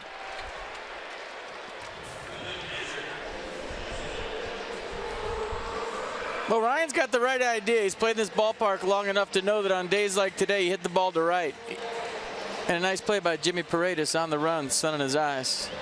So the Nats box, Worth and Murphy walks after the Taylor hit led to 2 runs in the first. And then since Danny Espinosa's home run, only a Worth bloop in the second and a Heisey double in the fourth, and then he was picked off second base. Actually left early, caught in a rundown. The only hits ever since Morgan shut it down and got Heisey between second and third, the Nats have had nothing to deal with here.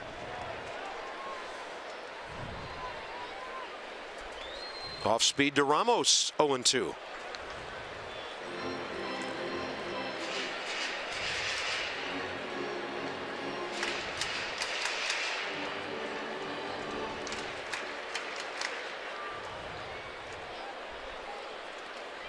Another one in the dirt.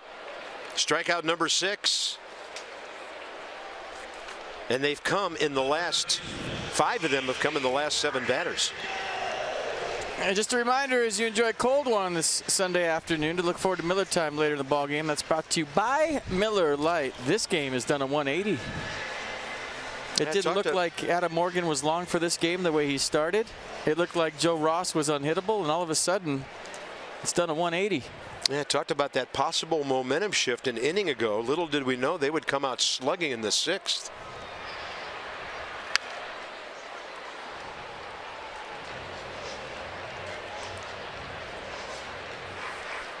We never know how it would have turned out, but now that base running play in the 4th inning looking pretty big. The Nats had a 3-0 lead and a runner at second, nobody out.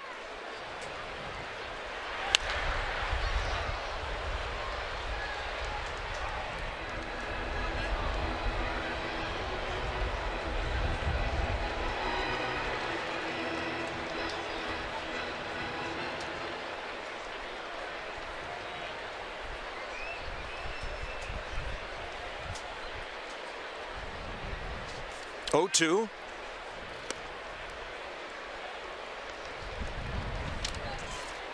Adam Morgan last time out against the Cubs, 6 innings, 3 runs, 8 hits. Nats battered him the start before that, so pitching pretty well today. Well, Morgan's a guy that's got to be at the knees or below, and all of a sudden he's making the adjustment with all of his pitches, keeping the ball down.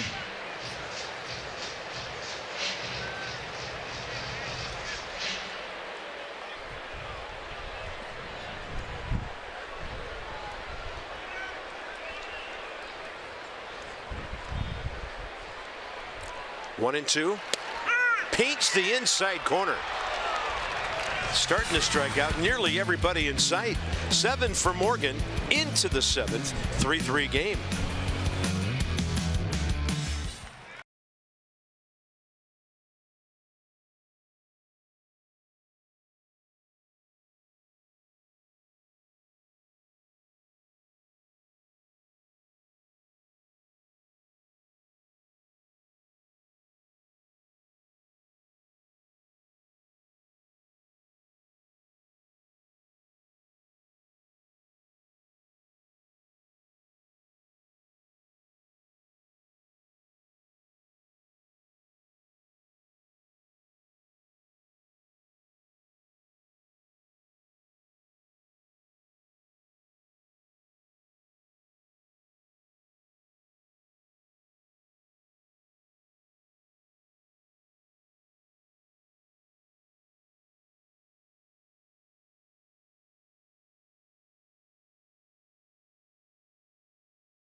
By T-Mobile.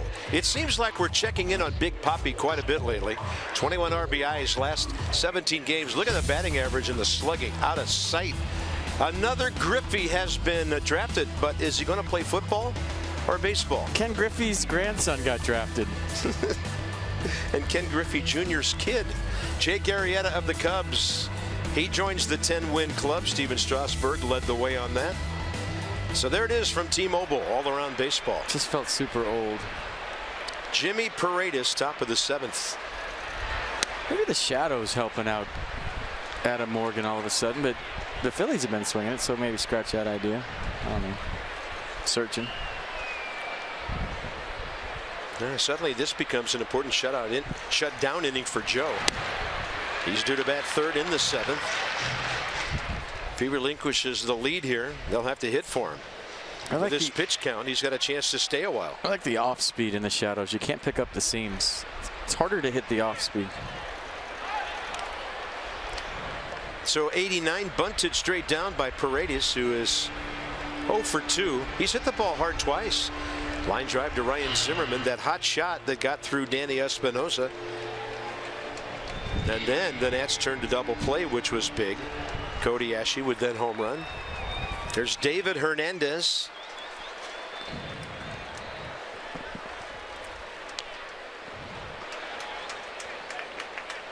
Morgan is at 89 pitches through 6 innings.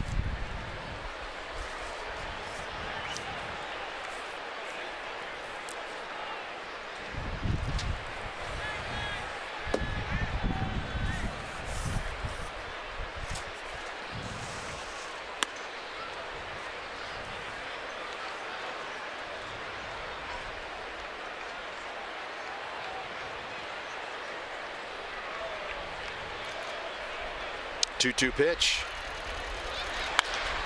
In the air to left. It's got a lot of slice on it. The wind may help it stay in. It does for Anthony Rendon. Pretty good range for a third baseman going that far to catch a foul ball. You don't see that very often. So Anthony Rendon, watch how far he goes for this. He's already in the shift, so he's playing towards shortstop. A lot of foul ball room down there on the left side. You called it perfectly. Came back a little bit. It was looking like this was going to tail into the stands, but watch Rendon put on the brakes, make the adjustment, use 2 hands for all you young players out there. Watch. 2 hands. Perfect. Squeeze it. There's Cameron Rupp, 0 for 2 on a couple of grounders.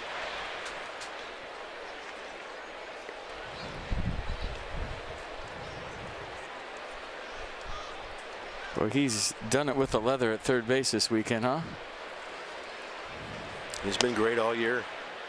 He has 3 errors, and I remember you and I disagreeing with the calls on 2 of those. Good call. That they were bad calls. Yeah.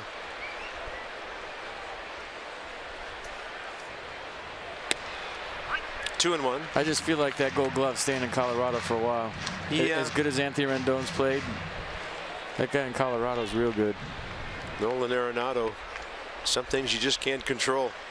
All you can control is how well you play, and Anthony's done that. Inside out swing, and the count goes to 2-2.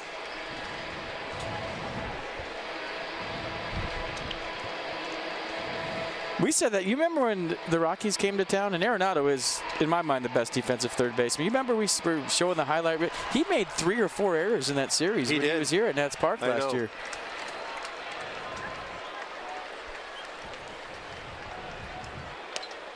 Inside edge, not quite. 3-2.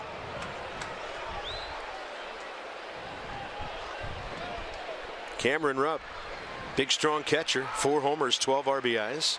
That's the call you get as a catcher when you block a ball and there's nobody on. So Joe went inside again.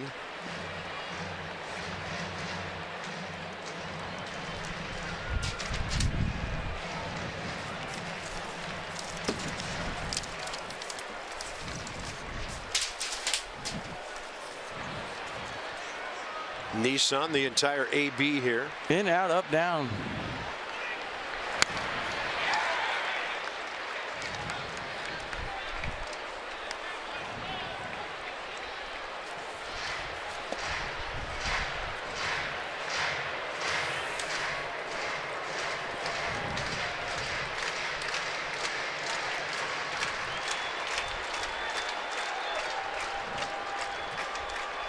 3-2 to Cameron Rupp.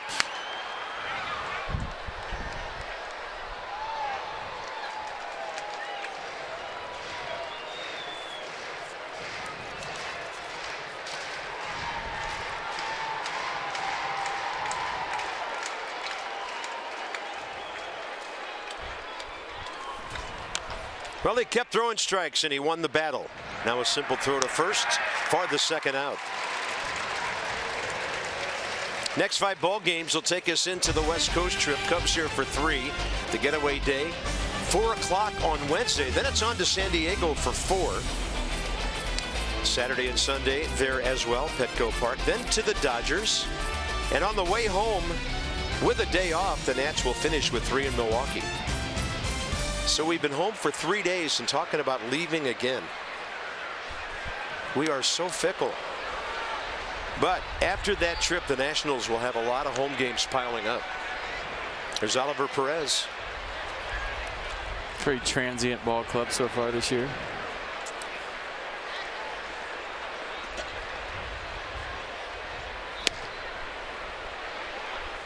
Day off in Cincy, day off in Milwaukee, stay hot. Had one in Chicago too.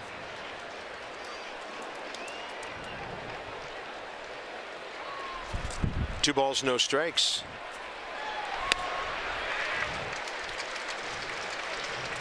Yeah, I don't think Cody Ashley's going to get any two-seam fastballs on the outer third again. Joe Ross going 2-0 slider.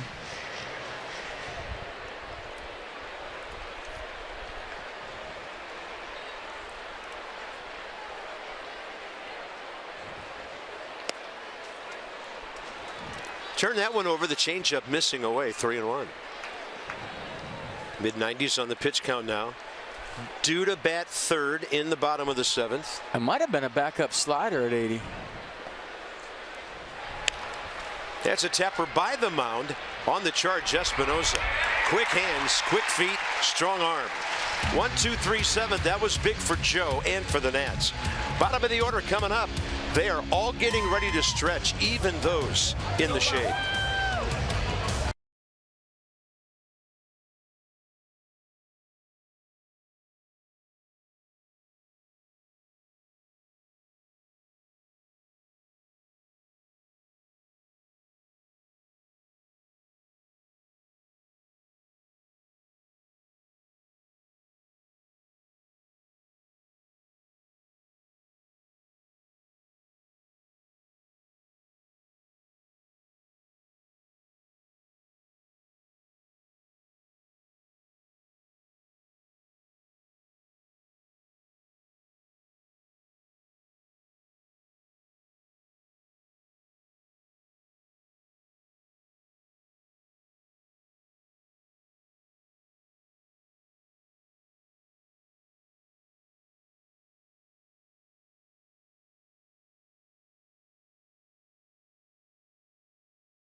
Masson brought to you by American Standard Heating and Air.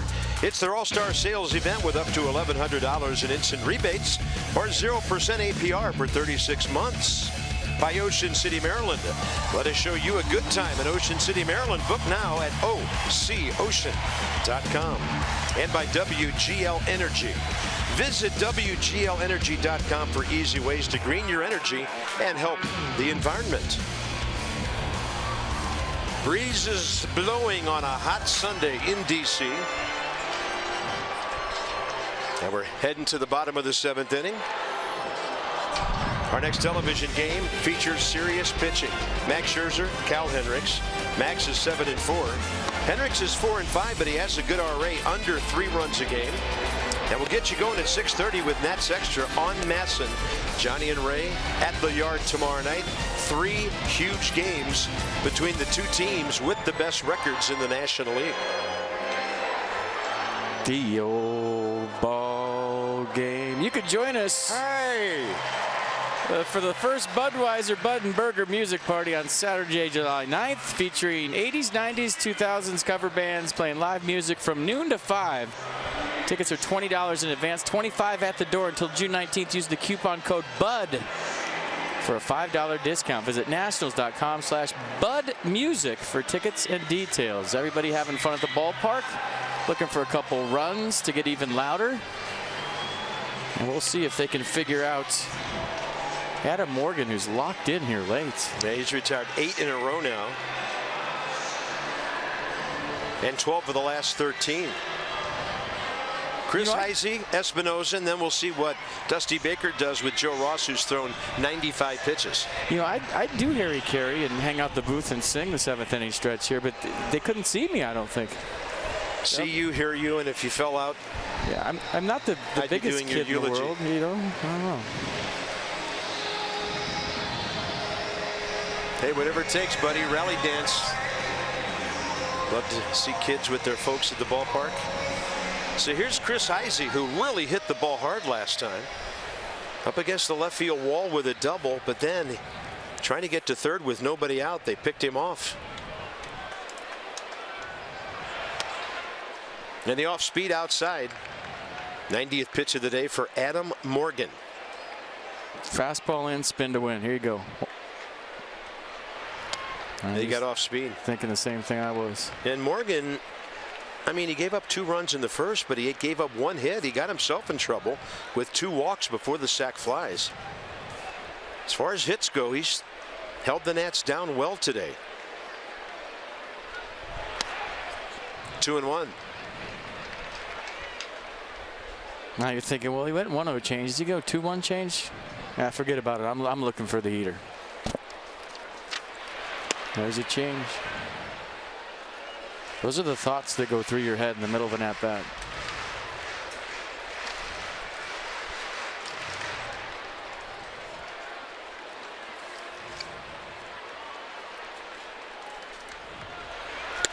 Heisey saw a lot of off speed after that rocket he hit last time.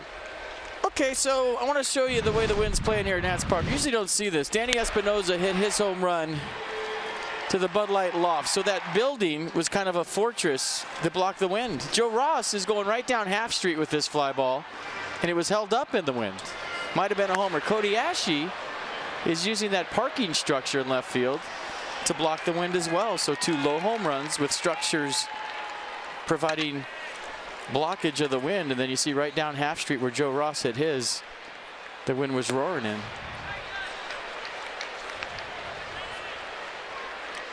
Yeah, right in this area right there in the middle.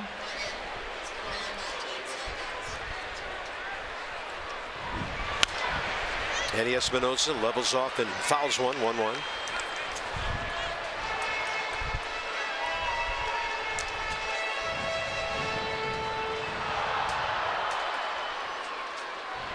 Adam Morgan sets a new big league record for himself with 8 strikeouts. Espinosa bends his knees and takes it.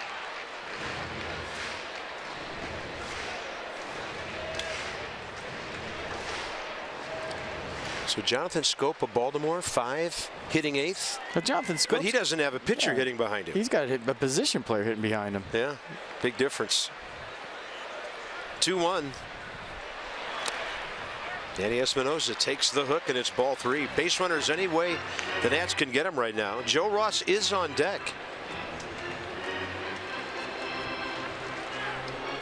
But Morgan's gone to almost exclusively changeups and sliders here.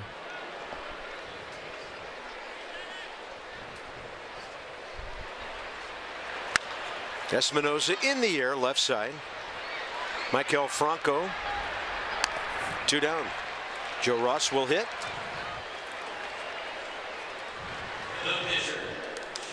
So he's already gone 7 today, and he may go further. Nats fans, get on your computer right now. Fill out your 2016 Esurance MLB All-Star Game ballot.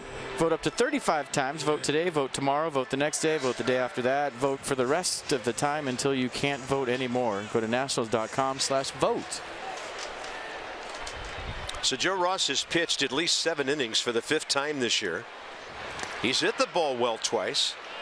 First time up, the fly ball you talked about, we thought was going out of here in the 2nd.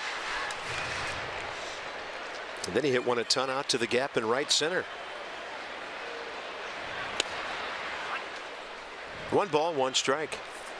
Adam Morgan due to bat 2nd in the 8th.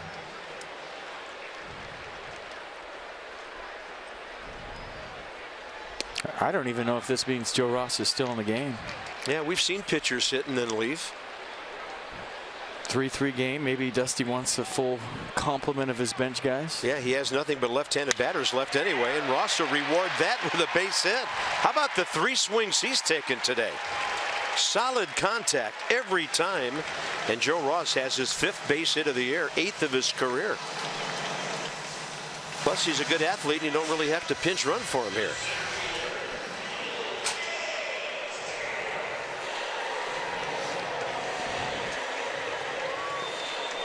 Well, nice swing by Joe Ross. Looks like he did get a fastball down the way, stays through it. Right back up the middle. I remember Joe Ross hit a pinch hit maybe against the Twins in that 16-inning game, just like that.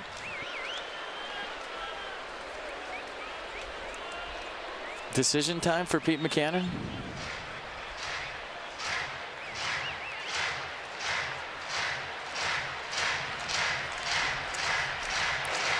You would think with a younger pitcher, he wants him to have a good taste in his mouth. And after giving up 3 early runs, Adam Morgan had a nice outing here against the Nats.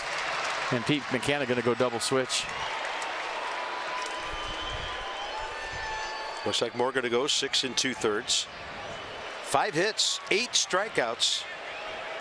He retired 14 of the last 16 batters he faced. So Taylor due up into the Phillies bullpen. Go the Nats in a 3-3 game.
For the Phillies here in the 7th inning, Michael Taylor will hope to continue this rally. We've talked about how Taylor has been getting things going offensively of late. He says he's just trying to keep it nice and simple and relaxed offensively. I asked Dusty Baker what he's seen from Taylor of late, and he noted that Taylor could have secured the starting center field job when Ben Revere was hurt. Obviously didn't work out that way. He said that sometimes when you have competition, now that Revere is back, that competition sometimes breeds excellence, and he feels like with Ben Revere back, Michael Taylor now battling for some playing time, that might play a factor in him coming around as of late. Well, here he is with 2 outs and a runner at first. And a check of Joe Ross. 31-year-old David Hernandez, 29th appearance, 2.5 ERA, 37 strikeouts. Just 10 walks in 28 innings. Taylor staying on it, fouling it, and the wind should take care of the rest. But it's sitting up there for him. That's a pretty good swing. 103 pitches, 66 strikes for Adam Morgan. So Peter Bourjos comes in on the double switch. Cody Ashe out, and Jimmy Paredes moves to left.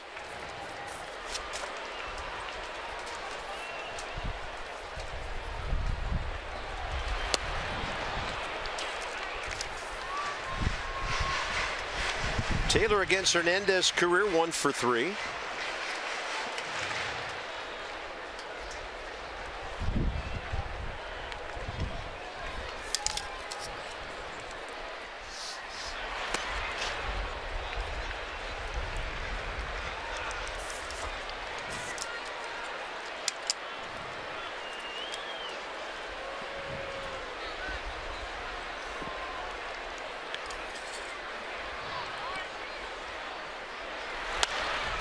Hits the mound, slows it down on its way up the middle, and Galvis scampers to the bag. Nats get their first base hit since the 4th inning. They've left 4 runners today, 3-3 into the 8th.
It's Miller time, brought to you by Miller Lite. Show you some double plays.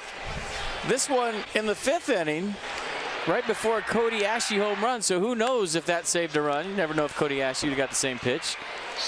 And it's 5-4-3 double play to get out of a jam in the 6th after an Odubel Herrera double, an Adam Morgan double, and a single by Freddie Galvis. So Joe Ross will settle for the no decision here today against the Phils.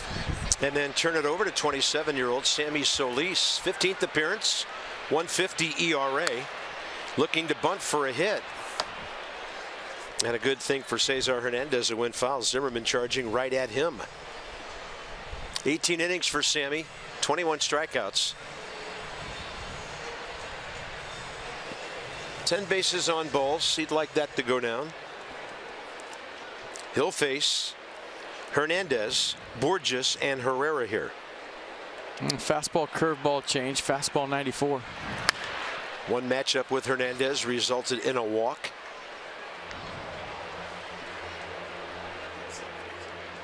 Top of the 8th. And occasionally on that fastball, he'll make it a nasty cutter. That's a nasty line drive, but Murphy's right there.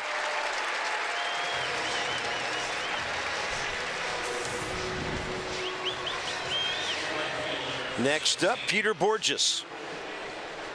There's Gio charting. Joe Ross going to hang out with his buddy now after a pretty good outing. We're just 1A in the 6th. It happened so quick. Double, single, boom. Tie ball game.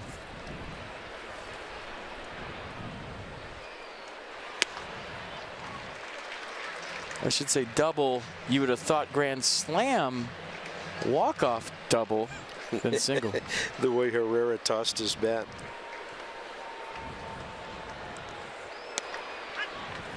Joe Ross didn't walk anybody.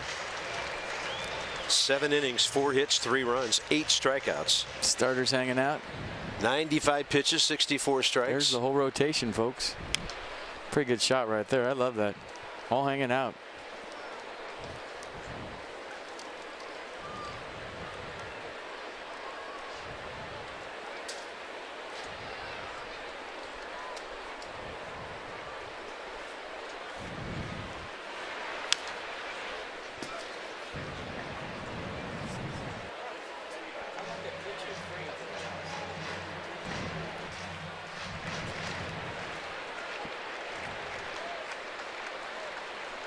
.350 Phils, .351 Nats.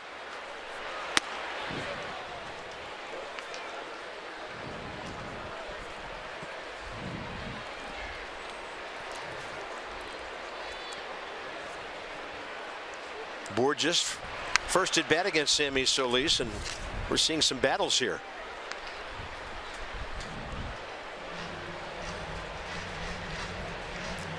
Here's the AB, this battle from Mercedes-Benz.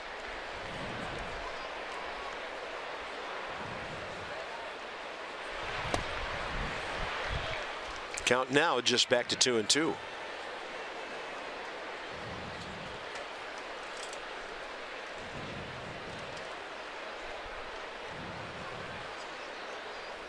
Off speed, hammered into left.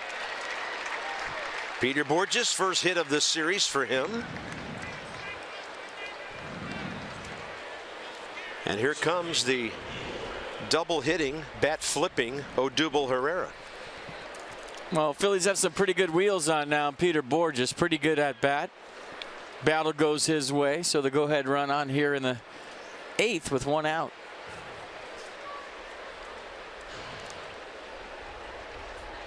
Herrera is animated. I saw several times in Philadelphia when he'd draw a walk, he'd kind of do a little bit with the bat and the feet before he went down to first base. He just seems to be a guy who reacts to everything that happens out there when he's at the plate. I'm all for that stuff when the time is right, for sure. Yeah. In the series, 2 for 9. A walk hit by a pitch and an RBI on that double 2 innings ago.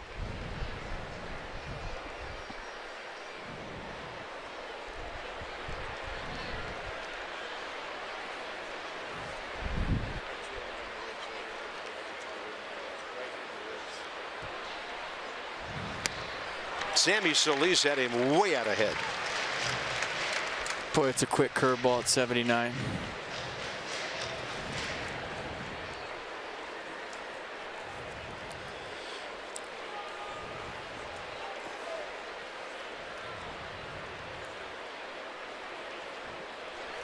Maybe he sees a couple more of those. What do you think?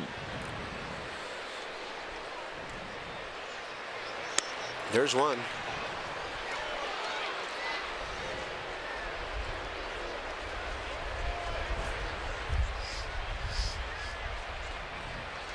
Herrera 1 for 2 against Sammy Solis. Had a base hit against him yesterday.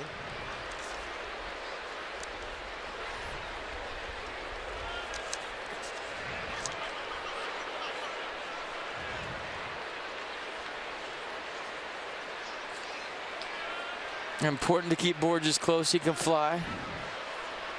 I like that step off throw. That'll make you stay close to the bag, especially if it's a good firm one.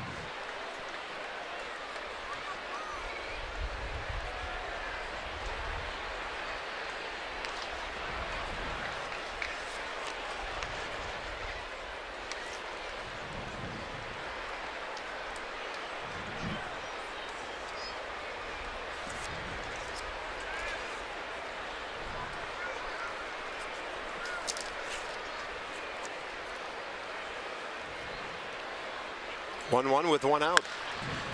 Espinosa to his right. Murphy. No way to turn that. Herrera way too quick out of the left side of that batter's box, but 2 outs with Freddie Galvis coming in. Time for some Lowe's home field advantage. Check out the differences of the Nats bullpen at home and on the road. Right there for you. I'll tell you what, Board just came close to oversliding second base on that, and that was almost a double play. Daniel Murphy actually asked second base umpire Gabe Morales if that was a good slide. Thought it was.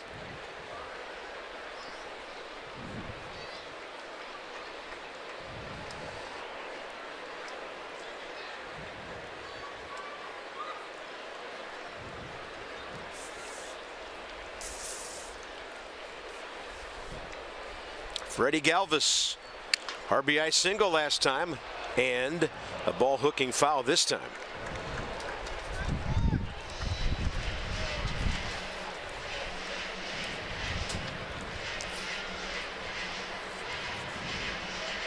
Thinking about that road ERA. He busted his bat on that, by the way. Nats have already been to Philadelphia twice, Wrigley for 4 games, and last weekend in Cincinnati, bit of a rough ride. Those are hard parks on the road. Yet to come, Coors Field.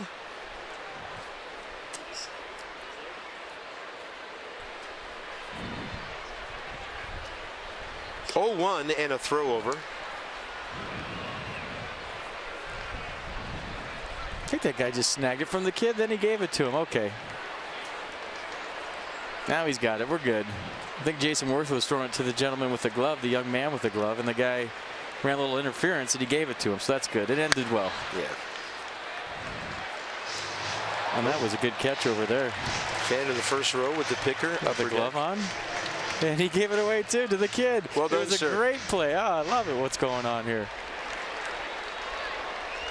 Made a nice stab, gave it to the kid. He brought his glove to the ballpark so he could give it away. You almost have to give a foul ball to a kid now. If you don't, you're on TV, and I mean, you're just going to go home and get crushed on the internet all night.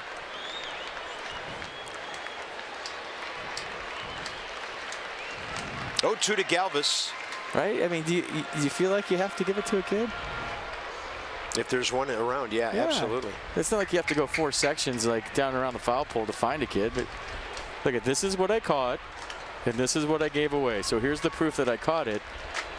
Yeah. But did the kid give it back? We need to find out. No, he didn't give it back. I need to find out. This is interesting to me. Gave it back. See, he just wanted evidence. Well, that's big points with whoever's sitting next to him. Give a ball to a kid. I feel like it's always a good thing, right? He's a sensitive guy. Runner on the move, 1-2 pitch, swing and a miss, inning over. Sammy Solis gives the Nationals a scoreless 8th inning. And that sets it up for Worth, Murphy, and Zimmerman coming up. Sammy continues to shine.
Hot day at the ballpark.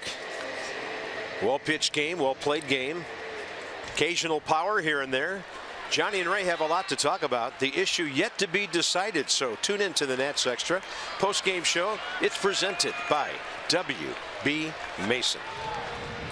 Jason Worth, 1 for 5 career with a walk against David Hernandez, who got Taylor on the ground ball to end the 7th inning. 2-3-4 for the Nationals here.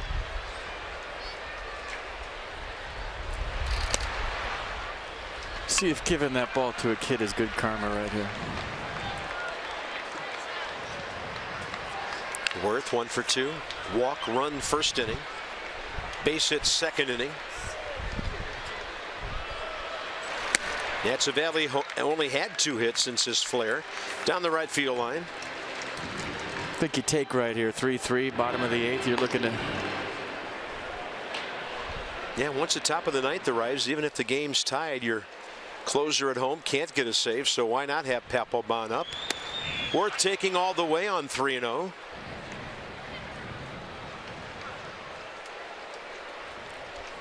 One pitch, one spot, let it rip.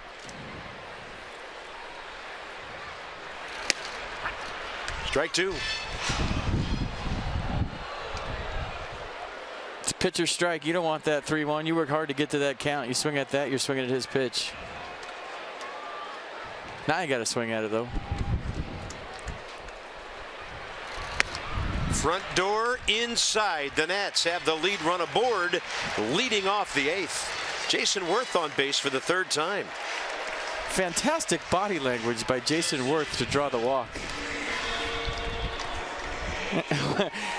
He goes 3-2 off speed to watch Jason Worth. I mean, it's a close pitch, but watch this. Whoa, no, that's not even close, Jerry Lane. So now, if you're the Nats, you have to make this leadoff walk work for you in the bottom of the 8th. Yeah. Jerry Lane, 29 years in the big leagues. Calling it ball 4. Here's Murphy.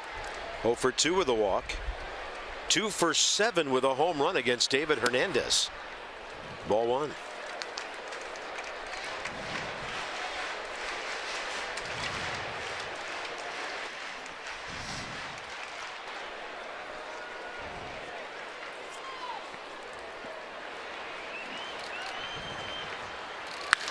That's well hit to left, but it's right at Jimmy Paredes. Quite a sound. 1 out.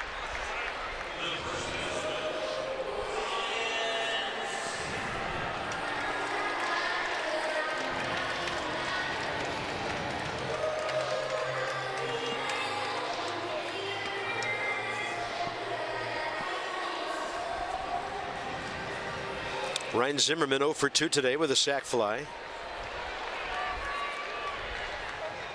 2 for 9 career.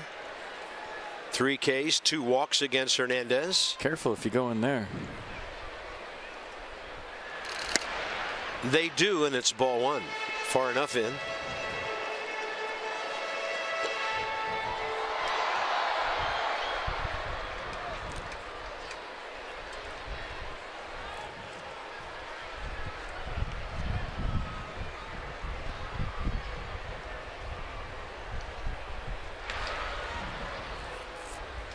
Complimentary throw over brought to you by the Philadelphia Phillies.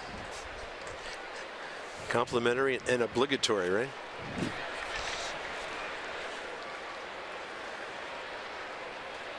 Oh, you got to pay attention to Jason Worth in a tie game in the 8th.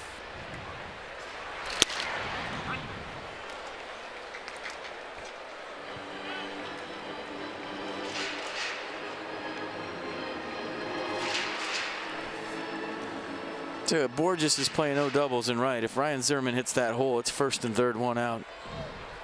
It's an easy 1st to 3rd for Jason Worth.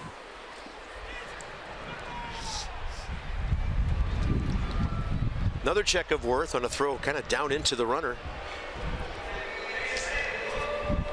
Dusty Baker looking for a run. He's on the end of the bench right now. Mike Maddox with him. I like how Mike Maddox usually joins him.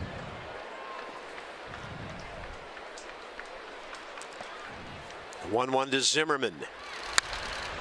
In the air, right side. On the angle, Cesar Hernandez. and then he drops it. That'll be an error, and Ryan Zimmerman still alive. Now, he was looking up into the sun, but the sun's coming more from the beyond third base side now. I think he just dropped that. I don't think there's really any reason to find out why. He just clanked this. This is just a clank.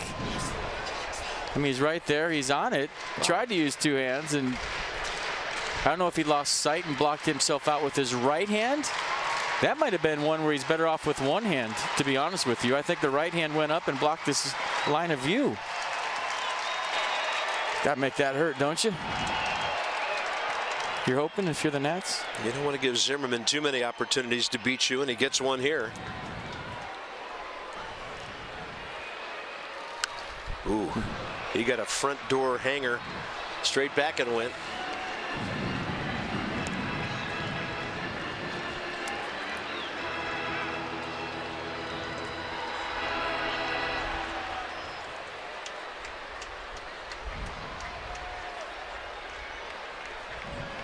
Three ball game, bottom of the eighth.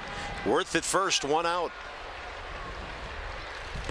And Zimmerman on a breaking ball, can't reach it, two down.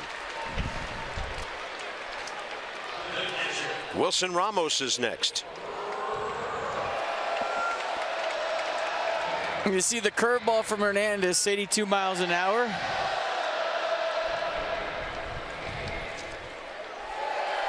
I'm looking at my watch. This is, well, and looking at the shadows, it's tough hitting right now for both clubs. Ramos popped up against Hernandez yesterday. Career 1 for 3 against him, 2 RBIs. And David Hernandez misses.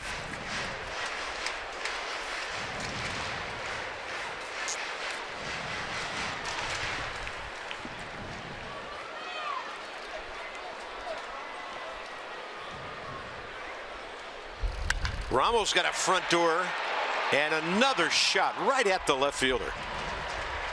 Nats hit the ball hard twice. They've stranded 5. Papelbon on to try to keep it 3-3.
Sweep this thing. Phillies a battle back, and now quite a battle into the 9th inning.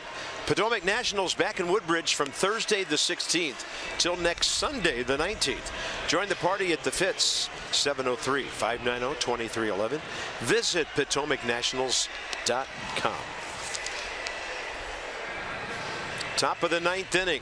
3-4-5 for the Phillies against an old teammate, Jonathan Papelbon, who comes into this game, the 35-year-old right-hander, with a 3.04 ERA, 25th appearance, 19 Ks in 24 innings. And boy, he and the Phillies have seen a lot of each other lately. Yeah, the fastball this year for Jonathan averaging 90.8 miles an hour. The slider 79.6. The split 85.5.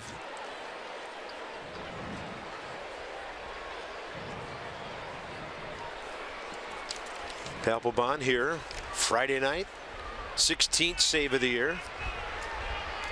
So first up for the Phils, Maikel Franco. 1 for 2 career against the right-hander. And Papelbon whips one from one side of the plate to the other for a strike. Franco 2 hard hit balls, 1 for 3. First inning base hit.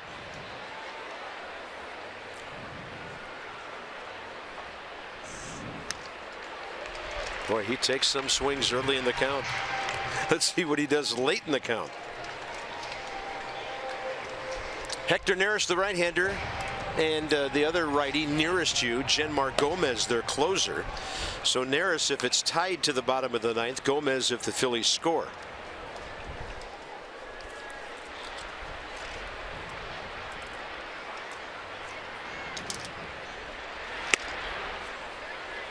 Obviously, Papelbon's job to keep it 3-3 and stick around, folks. There might be a Bryce Harper sighting. That spot's due up 4th in the bottom of the 9th. Yeah, how about that bench? Drew, Harper, Revere, Robinson left side.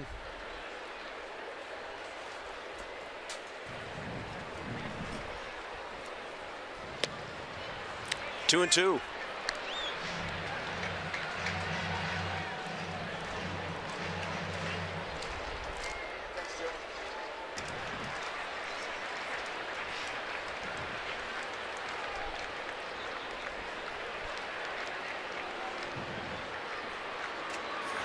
On a pitch up, it's hammered to left and out of the ballpark. That thing was sitting up and Franco did not miss it. 4-3 Phillies.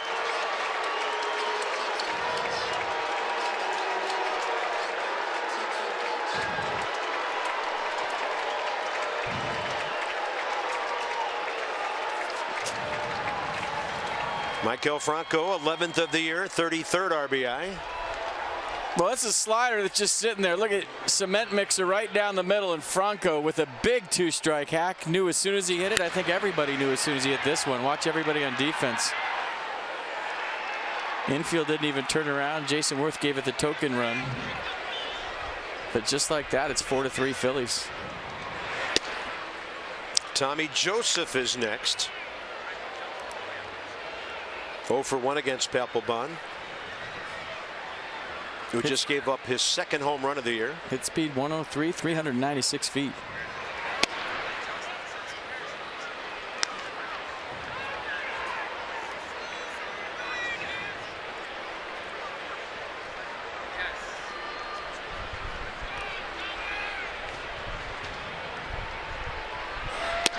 So that brings Genmar Gomez into the mix. That ball hadn't even landed yet, and Hector Neris sat down.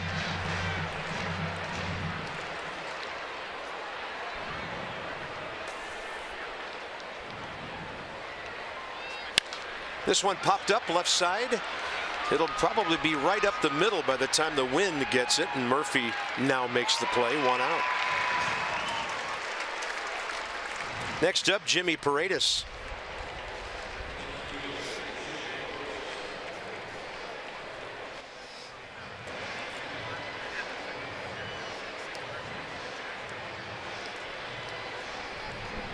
For 3 today, and as a Philly 4 for 23, 10 games after they got him from Toronto.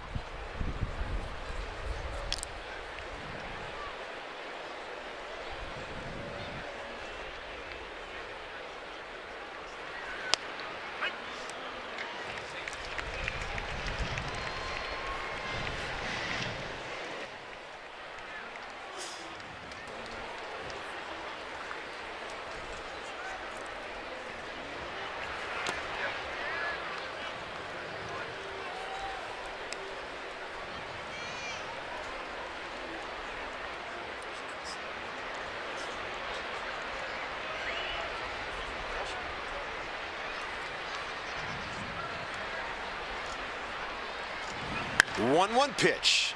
Danny Espinosa has it. 2 down here in the 9th. Cameron Rupp next. Looking ahead to the bottom, it'll be Rendon, maybe Chris Heisey, Danny Espinosa after that.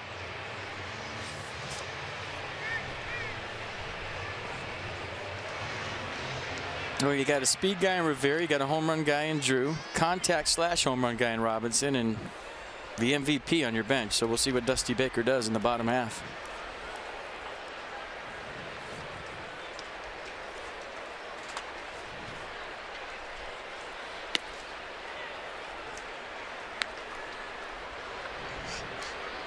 Cameron Rupp, 1 for 3, 2 RBIs against Papelbon career. No sign of Bryce yet.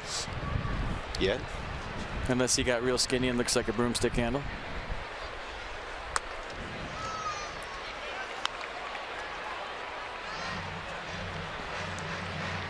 You remember that pinch hit homer against the Twins? He was hiding down there like he was in the weeds, just laying there with his helmet on, eye black, ready to go.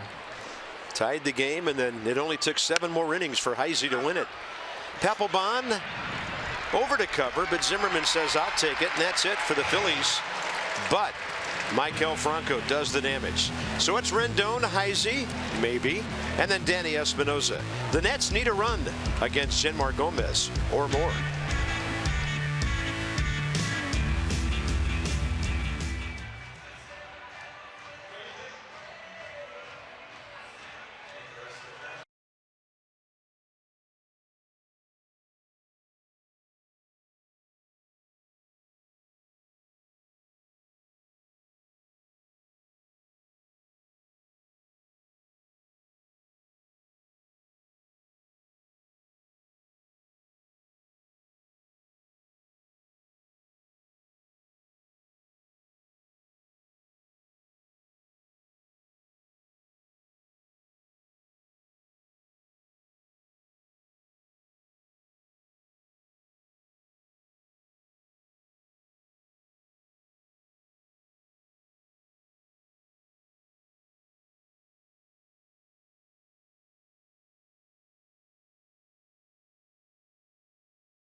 Phillies a 4-3 lead. That's home run number 11, Johnny Holiday. And Ray Knight, we're set to bring you our Nets Extra post-game show. Coming up in just a couple of seconds. Only the second home run Pap's given up all year. Yeah, Johnny, a hanging slider, 79 miles an hour. His slider is 79 to 80, so it has to be located. He hung it right there. Just a ball that just trying to be hit. Our problem is we had an opportunity to blow this game open early. Heisey got picked off in a deal, actually running. With nobody out. A little surprising move there, and our bats have just been silent the last 5 innings. So let's see if the Nationals can pull it out here in the bottom of the 9th, or maybe send this thing into extra innings. Let's go back upstairs to Bob and to FP. All right, thank you. Yeah, Ray, that was a big play. Nats had a 3-run lead. They appeared to be ready to run away from the Phils, and now they're facing the closer, Genmar Gomez, who has 19 saves on the year. He's blown 1. Been pretty solid for them. Yeah, not a guy that's going to overpower you. Fastball averages just 91 miles an hour. Slider, pretty good one at 83.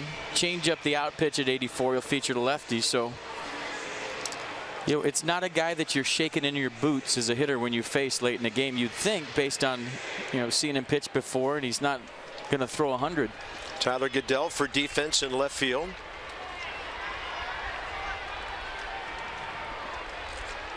Anthony Rendon against Genmar Gomez. Career is 2 for 7.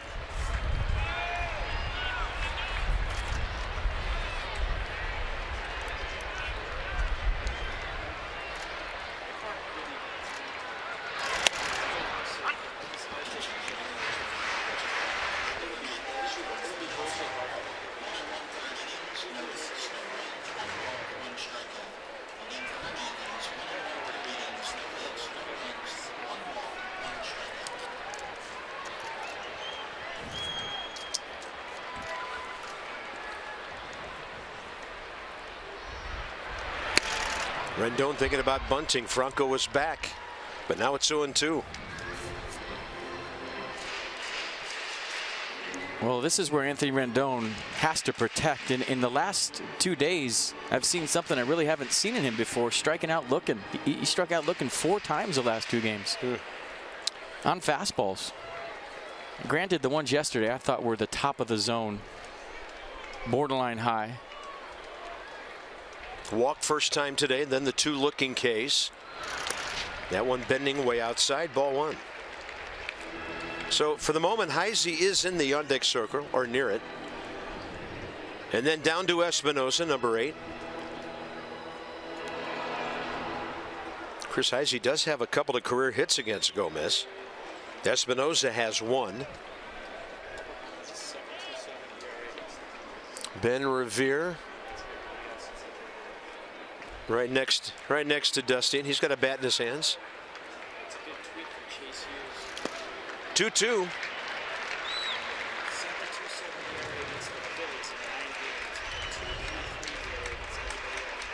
There he is, lurking, laying in the weeds.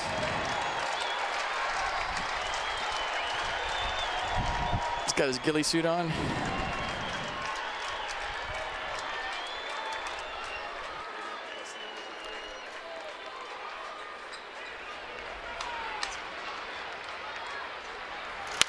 Rendon off to the right side. Good swing.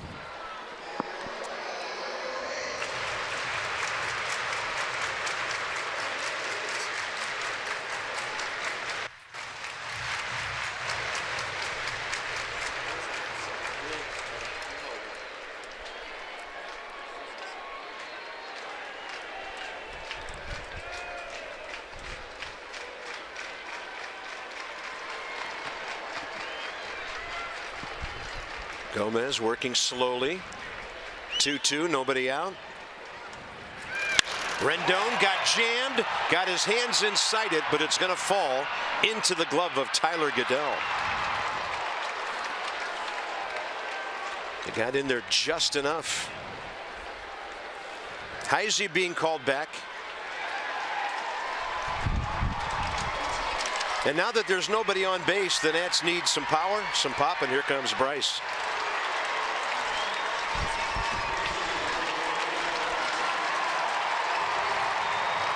We have seen this act before on a Sunday afternoon.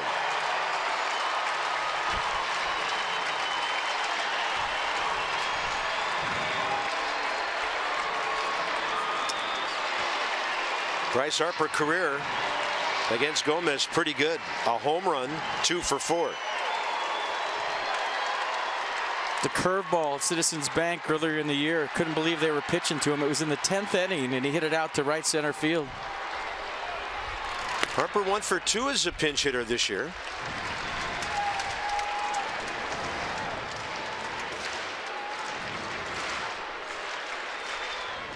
It's a fun at bat for Bryce, nothing to lose.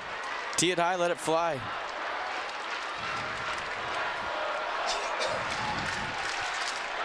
$34,294 chanting. Off-speed pitch, 2-0.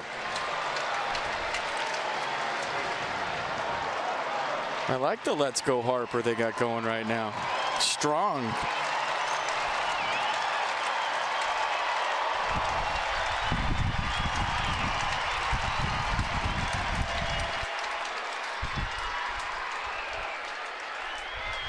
Gomez has given up 3 home runs this year. Target is outer half. Harper takes it out there. It's a strike. Well, you don't want that 2-0 borderline pitch moving away from you. Swing at that with 2 strikes, but not 2-0. He wants something elevated that he can drive. Doubt it's going to be close to him. I mean, you got to be thinking the other way here unless it's just a huge mistake.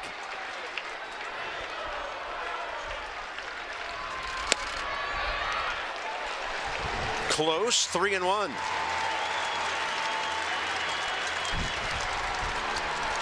Espinosa next. And then the pitcher's spot.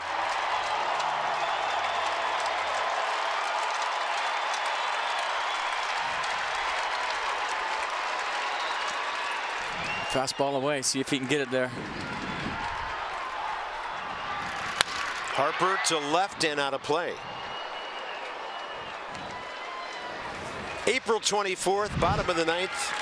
Nats down by a run to Minnesota.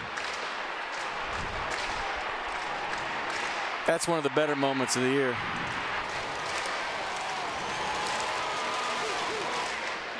That was great at the time, and they would pull it out in 16. Little hug from the skipper. Yeah, Chris Izey, the leadoff homer. 7 innings later for a 6-5 win that day. 3-2 to Harper. Pulls it right side to his left. Well gloved by Hernandez. Safe! Scott Berry rules. Joseph was pulled off the bag. I'm sure the Phillies will have a look at this, and we'll see if the tying run is indeed aboard here in the 9th. Well, you saw Tommy Joseph jump to catch it. And the question was, did he come back down on the bag? Watch him leave his feet. Did he hit the bag? Ooh. Ooh, that's close. That's close. And if I'm the Phillies, I'm checking this. Ooh, I don't know. But you look where Scott Berry is. Could he see this? This isn't going to show you because his foot's next to the bag. So if you're looking down the line, you could see if there's a space between his shoe and the base. But if you're Pete Mackanin, you have to challenge this. And at the bottom of the 9th, one out, you can't take it with you. And I'm just wondering if there's enough there with Tommy Joseph's shoe on the base to overturn this.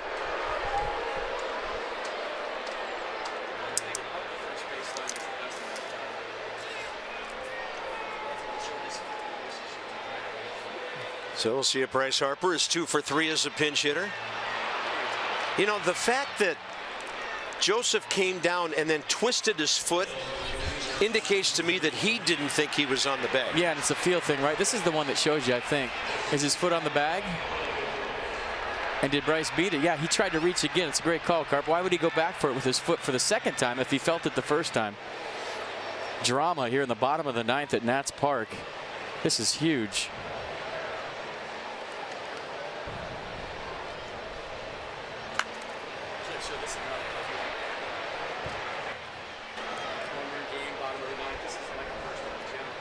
I mean, this isn't like a first inning challenge. This is ball game on the line. Bottom of the 9th inning, 1-run game. Going to take a good look at it in New York. Everyone looking at the replay, playing safe, saying safe. Of course, here at Nats Park, that's what they're going to say. Oh, that was quick. Bryce Harper beats it out. He's 2 for 3 as a pinch hitter this year. So it's Danny Espinosa. Clint Robinson is already on deck. Yeah, it didn't look like he went for the bag. And Carp, you nailed it. When he reached for it again, that's like tagging somebody and then going back and tagging him again. Right. He did it with his foot. Yeah, that's off the base. They give him a hit on that? They did. Yeah, Hernandez had to go a long way for that ball. All right, game on. Here we go. So here's Danny Espinosa, 1 for 6 career against Genmar Gomez, who didn't have to wait around too long. Just not that much over a minute to decide it. Espinosa swing and a miss. Danny 1 for 3 today with a right-handed homer into the Phillies bullpen left field. June 16th, 2011, his only walk-off dater. And Clint Robinson, he was already out there on deck while the challenge was taking place.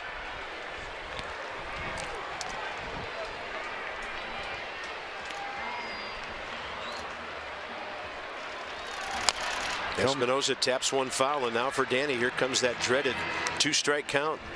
Gomez pretty quick to the plate if you're thinking about Bryce Harper stealing second.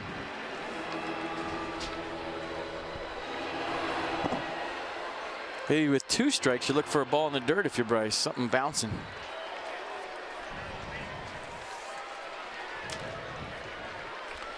Franco's homer, the difference in the game. The Nats have the tying run on here. 1 out, bottom 9.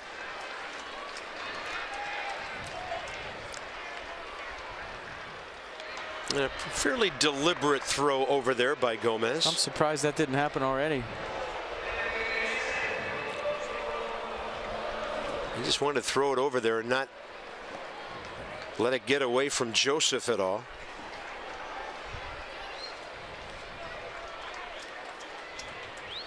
Target is away on 0-2. Espinosa takes it low.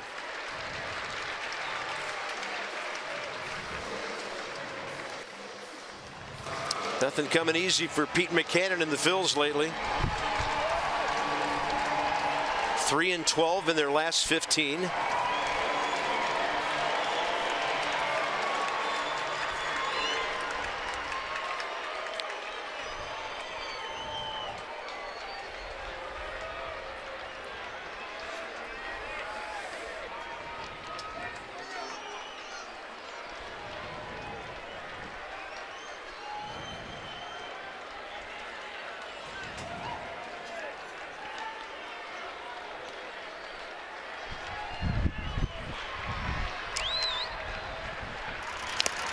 And Danny Espinosa just able to get a piece of it.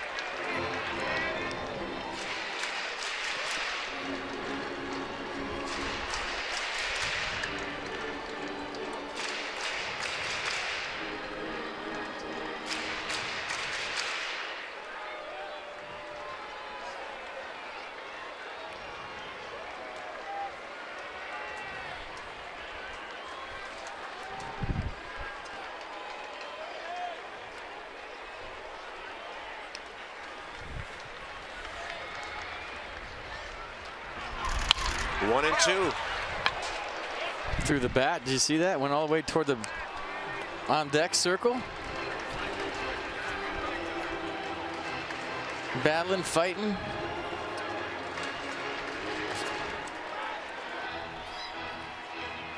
There it goes.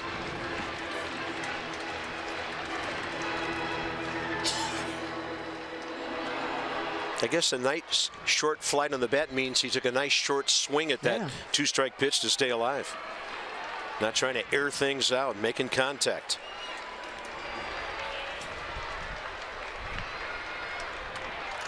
One-two pitch, base hit left field. Danny Espinosa, one of the better two-strike at bats he's had this year. First and second, one out. Well, I took a page out of Daniel Murphy's book, a little massage single to left field. Nice piece of hit, nice at-bat, good fight won by Danny Espinosa. Now the go-ahead run, the winning run on first base. Look at this extension. Just reach out and touch it. That's beautiful. Well, that changes something. Clint Robinson back to the dugout. Now the pinch hitter is Ben Revere. He of the contact and speed that the Phillies know so well. Well, now you need a base hit to tie it up. And you'd think it takes away the threat of a double play by putting the speed of Revere. Bryce Harper getting loose at second, stretching out, ready to run. Danny Espinosa looking for a gapper. Good ball game. It's going to be a great game for whoever wins. So here's Ben Revere. The only thing with Revere,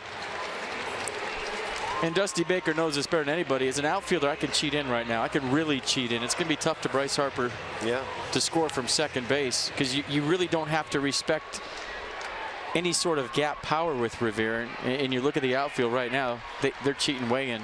Yeah, Peter Board just put his arms out to get something from the dugout. And then after he heard from them, he actually backed up 3 steps. Well, it does open up some gaps. Revere 3 for 6 against Gomez career, ball 1. It's his first pinch hitting appearance of the season.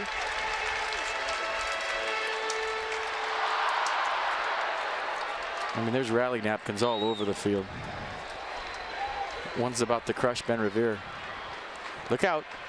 We just lost some paperwork from the booth in that last gust. That's a good sign. It almost hit the hitter. 2 on, 1 out. 1-0 pitch.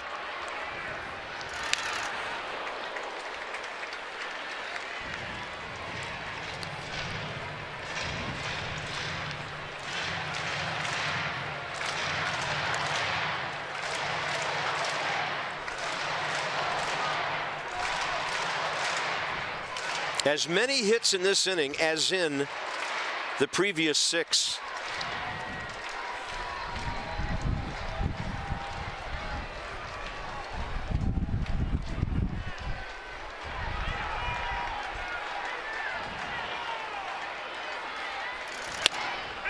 High strike, 1-2. The changeup, 83 with some fade at the end. I don't think Ben Revere thought that got played.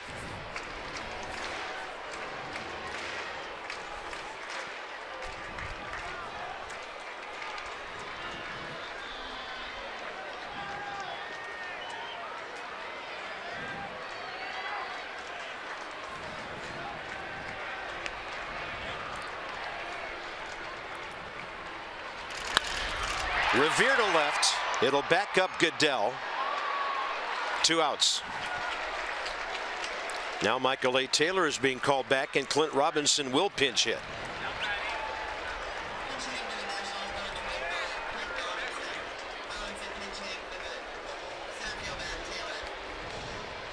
May 9th, Clint Robinson walked off here at the ballpark.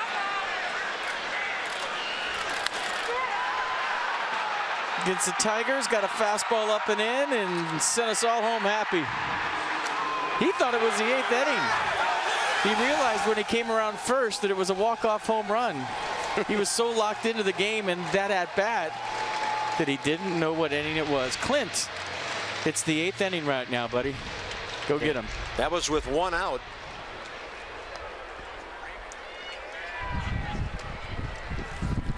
Right after a bizarre sequence when Bryce Harper had just been ejected. Clint Robinson, 1 for 4 career with an RBI against Genmar Gomez.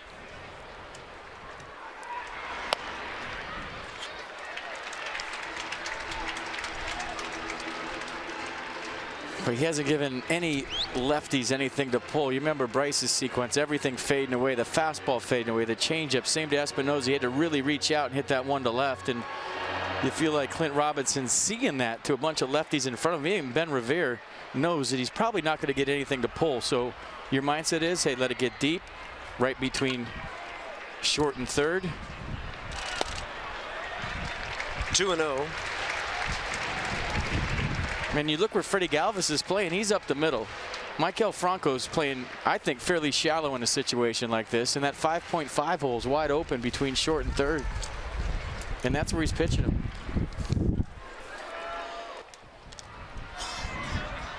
Can't aim it, but if you're going to pitch me away, you better play me away. 2-0. Jason Worth on deck.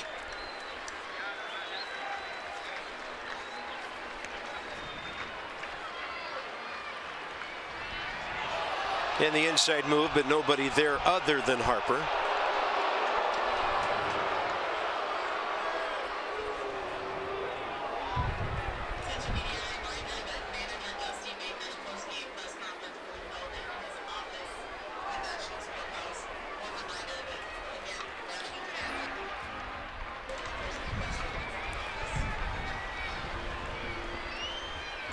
To a pitch, Robinson ripping. It's off to the left side.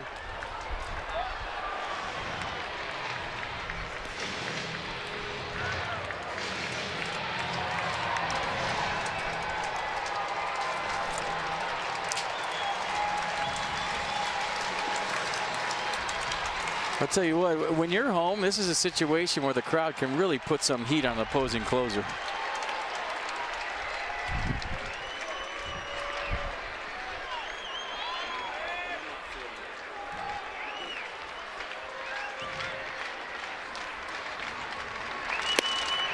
Three and one. Close.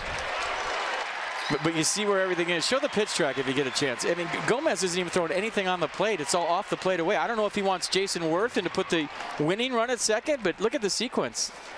Everything down and away. Fish ain't biting. Now, if you're Clint Robinson, something with a little plate away that you can drive into left center field.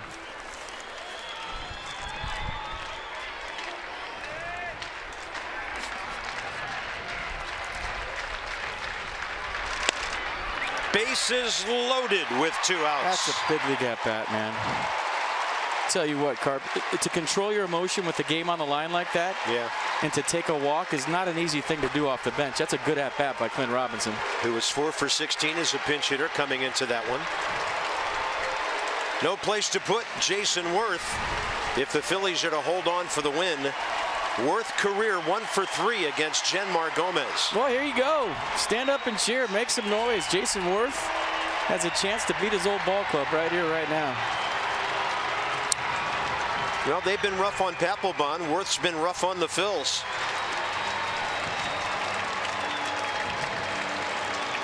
On base 3 times today. 2 walks, a run, a base hit.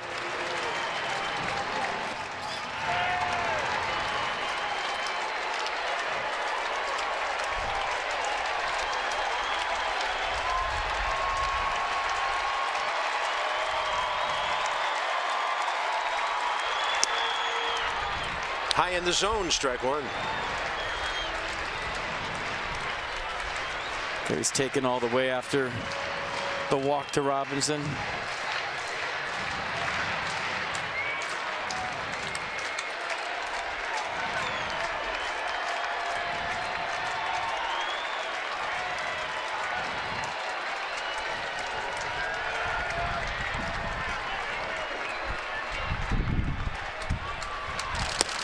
Way outside, didn't miss by much of throwing that ball away.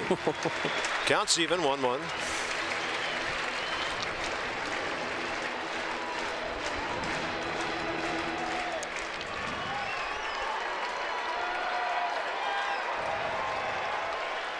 Been there, done that. He can't take it anymore. Ball two, way outside. Now a huge pitch coming up. Well, it looks to me like Jenmar Gomez is more comfortable to the arm side, so he's trying to pitch away to Jason Worth. It just ain't happening right now. Jason might get something close that he can pull down the left field line at 2-1 count. Crowd on its feet here, looking for a dramatic bottom of the ninth rally. It also looks to me like Gomez is wishing it in there, not just letting it rip.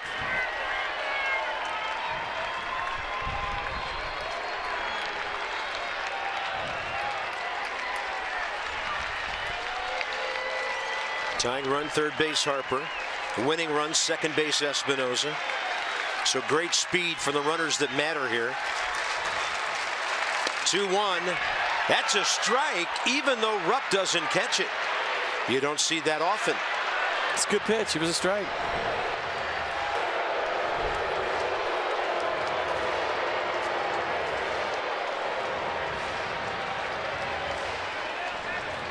Rupp didn't catch it, but it was right down the middle, bottom of the zone.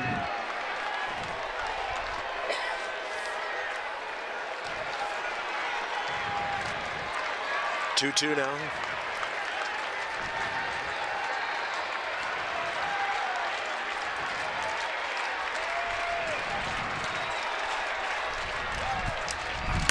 Worth up the middle. Here comes Harper. Here comes Espinoza. The Nationals walk off the Phillies for the sweep.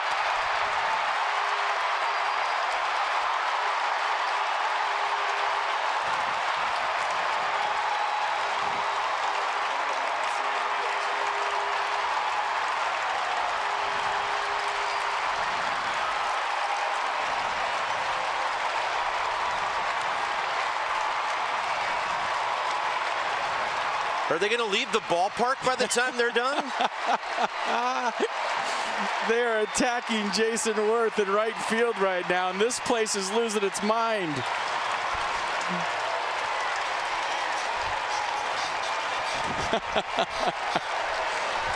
How about that one? Put that on Nats Classic this winter. Jason Worth with a clutch at bat, and the best pitch of the sequence was the last one he got. The 2-1 pitch was a strike, but it was down. Watch this, right down Broadway. You can't put it on a tee any better than that. And Jason Worth right back up the middle. Danny Espinoza with a tremendous secondary lead. Give him credit at second base for a good primary, a good secondary lead, and scoring easily on the Jason Worth single. Dusty Baker and the boys going nuts as they sweep the Phillies and have tremendous momentum going into the Cubs series. Was that any fun? One closer is the winner. The other closer blows the save and is the loser. And the Nationals now are a season high 15 games over 500. They've won 10 of 13. And welcome to Washington, Chicago Cubs. It should really be something starting tomorrow night. Well, enjoy the ride, folks. It's happening again. This is great.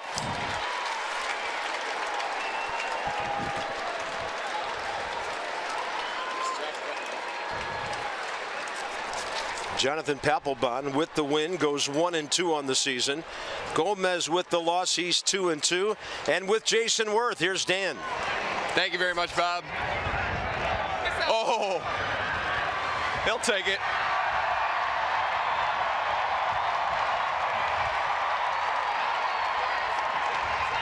Man, you got battered out there. What type of damage did they do to you in the outfield? Well, I knew I was in trouble when I saw the Strangler coming at me. Who's the Strangler? You know, the DC Strangler. Oh. We'll move off that.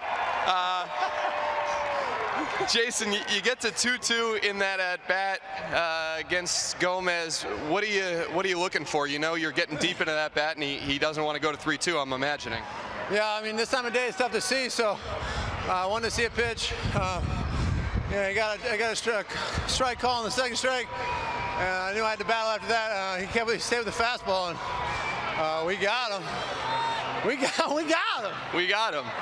You've been in clutch situations a number of times over the course of your career, but what are your emotions like as you're standing in the batter's box? That's an at bat that every hitter dreams of. Oh man, I'm just trying to go brain dead up there. That's about it. Dreaming. That's what dreams are made of. Let's go. Jason's done. Back up to you, Bob. Yeah, and so are the Phillies, Dan. Thank you. You're done for the day. Nicely done. So for Dan Coco at P. Santangelo, I'm Bob Carpenter. Take that into your Sunday evening and your work week. The Nats sweep the Phillies, and they're now 39-24 on the year. The Cubs are here tomorrow night. Max Scherzer and Kyle Hendricks. What a series that should be, especially on the heels of something like this. This has been a presentation of Asson. Johnny Holiday and Ray Knight are excited to get this thing going in a moment on Nets Extra Postgame. And from an excited Nationals Park, see you later.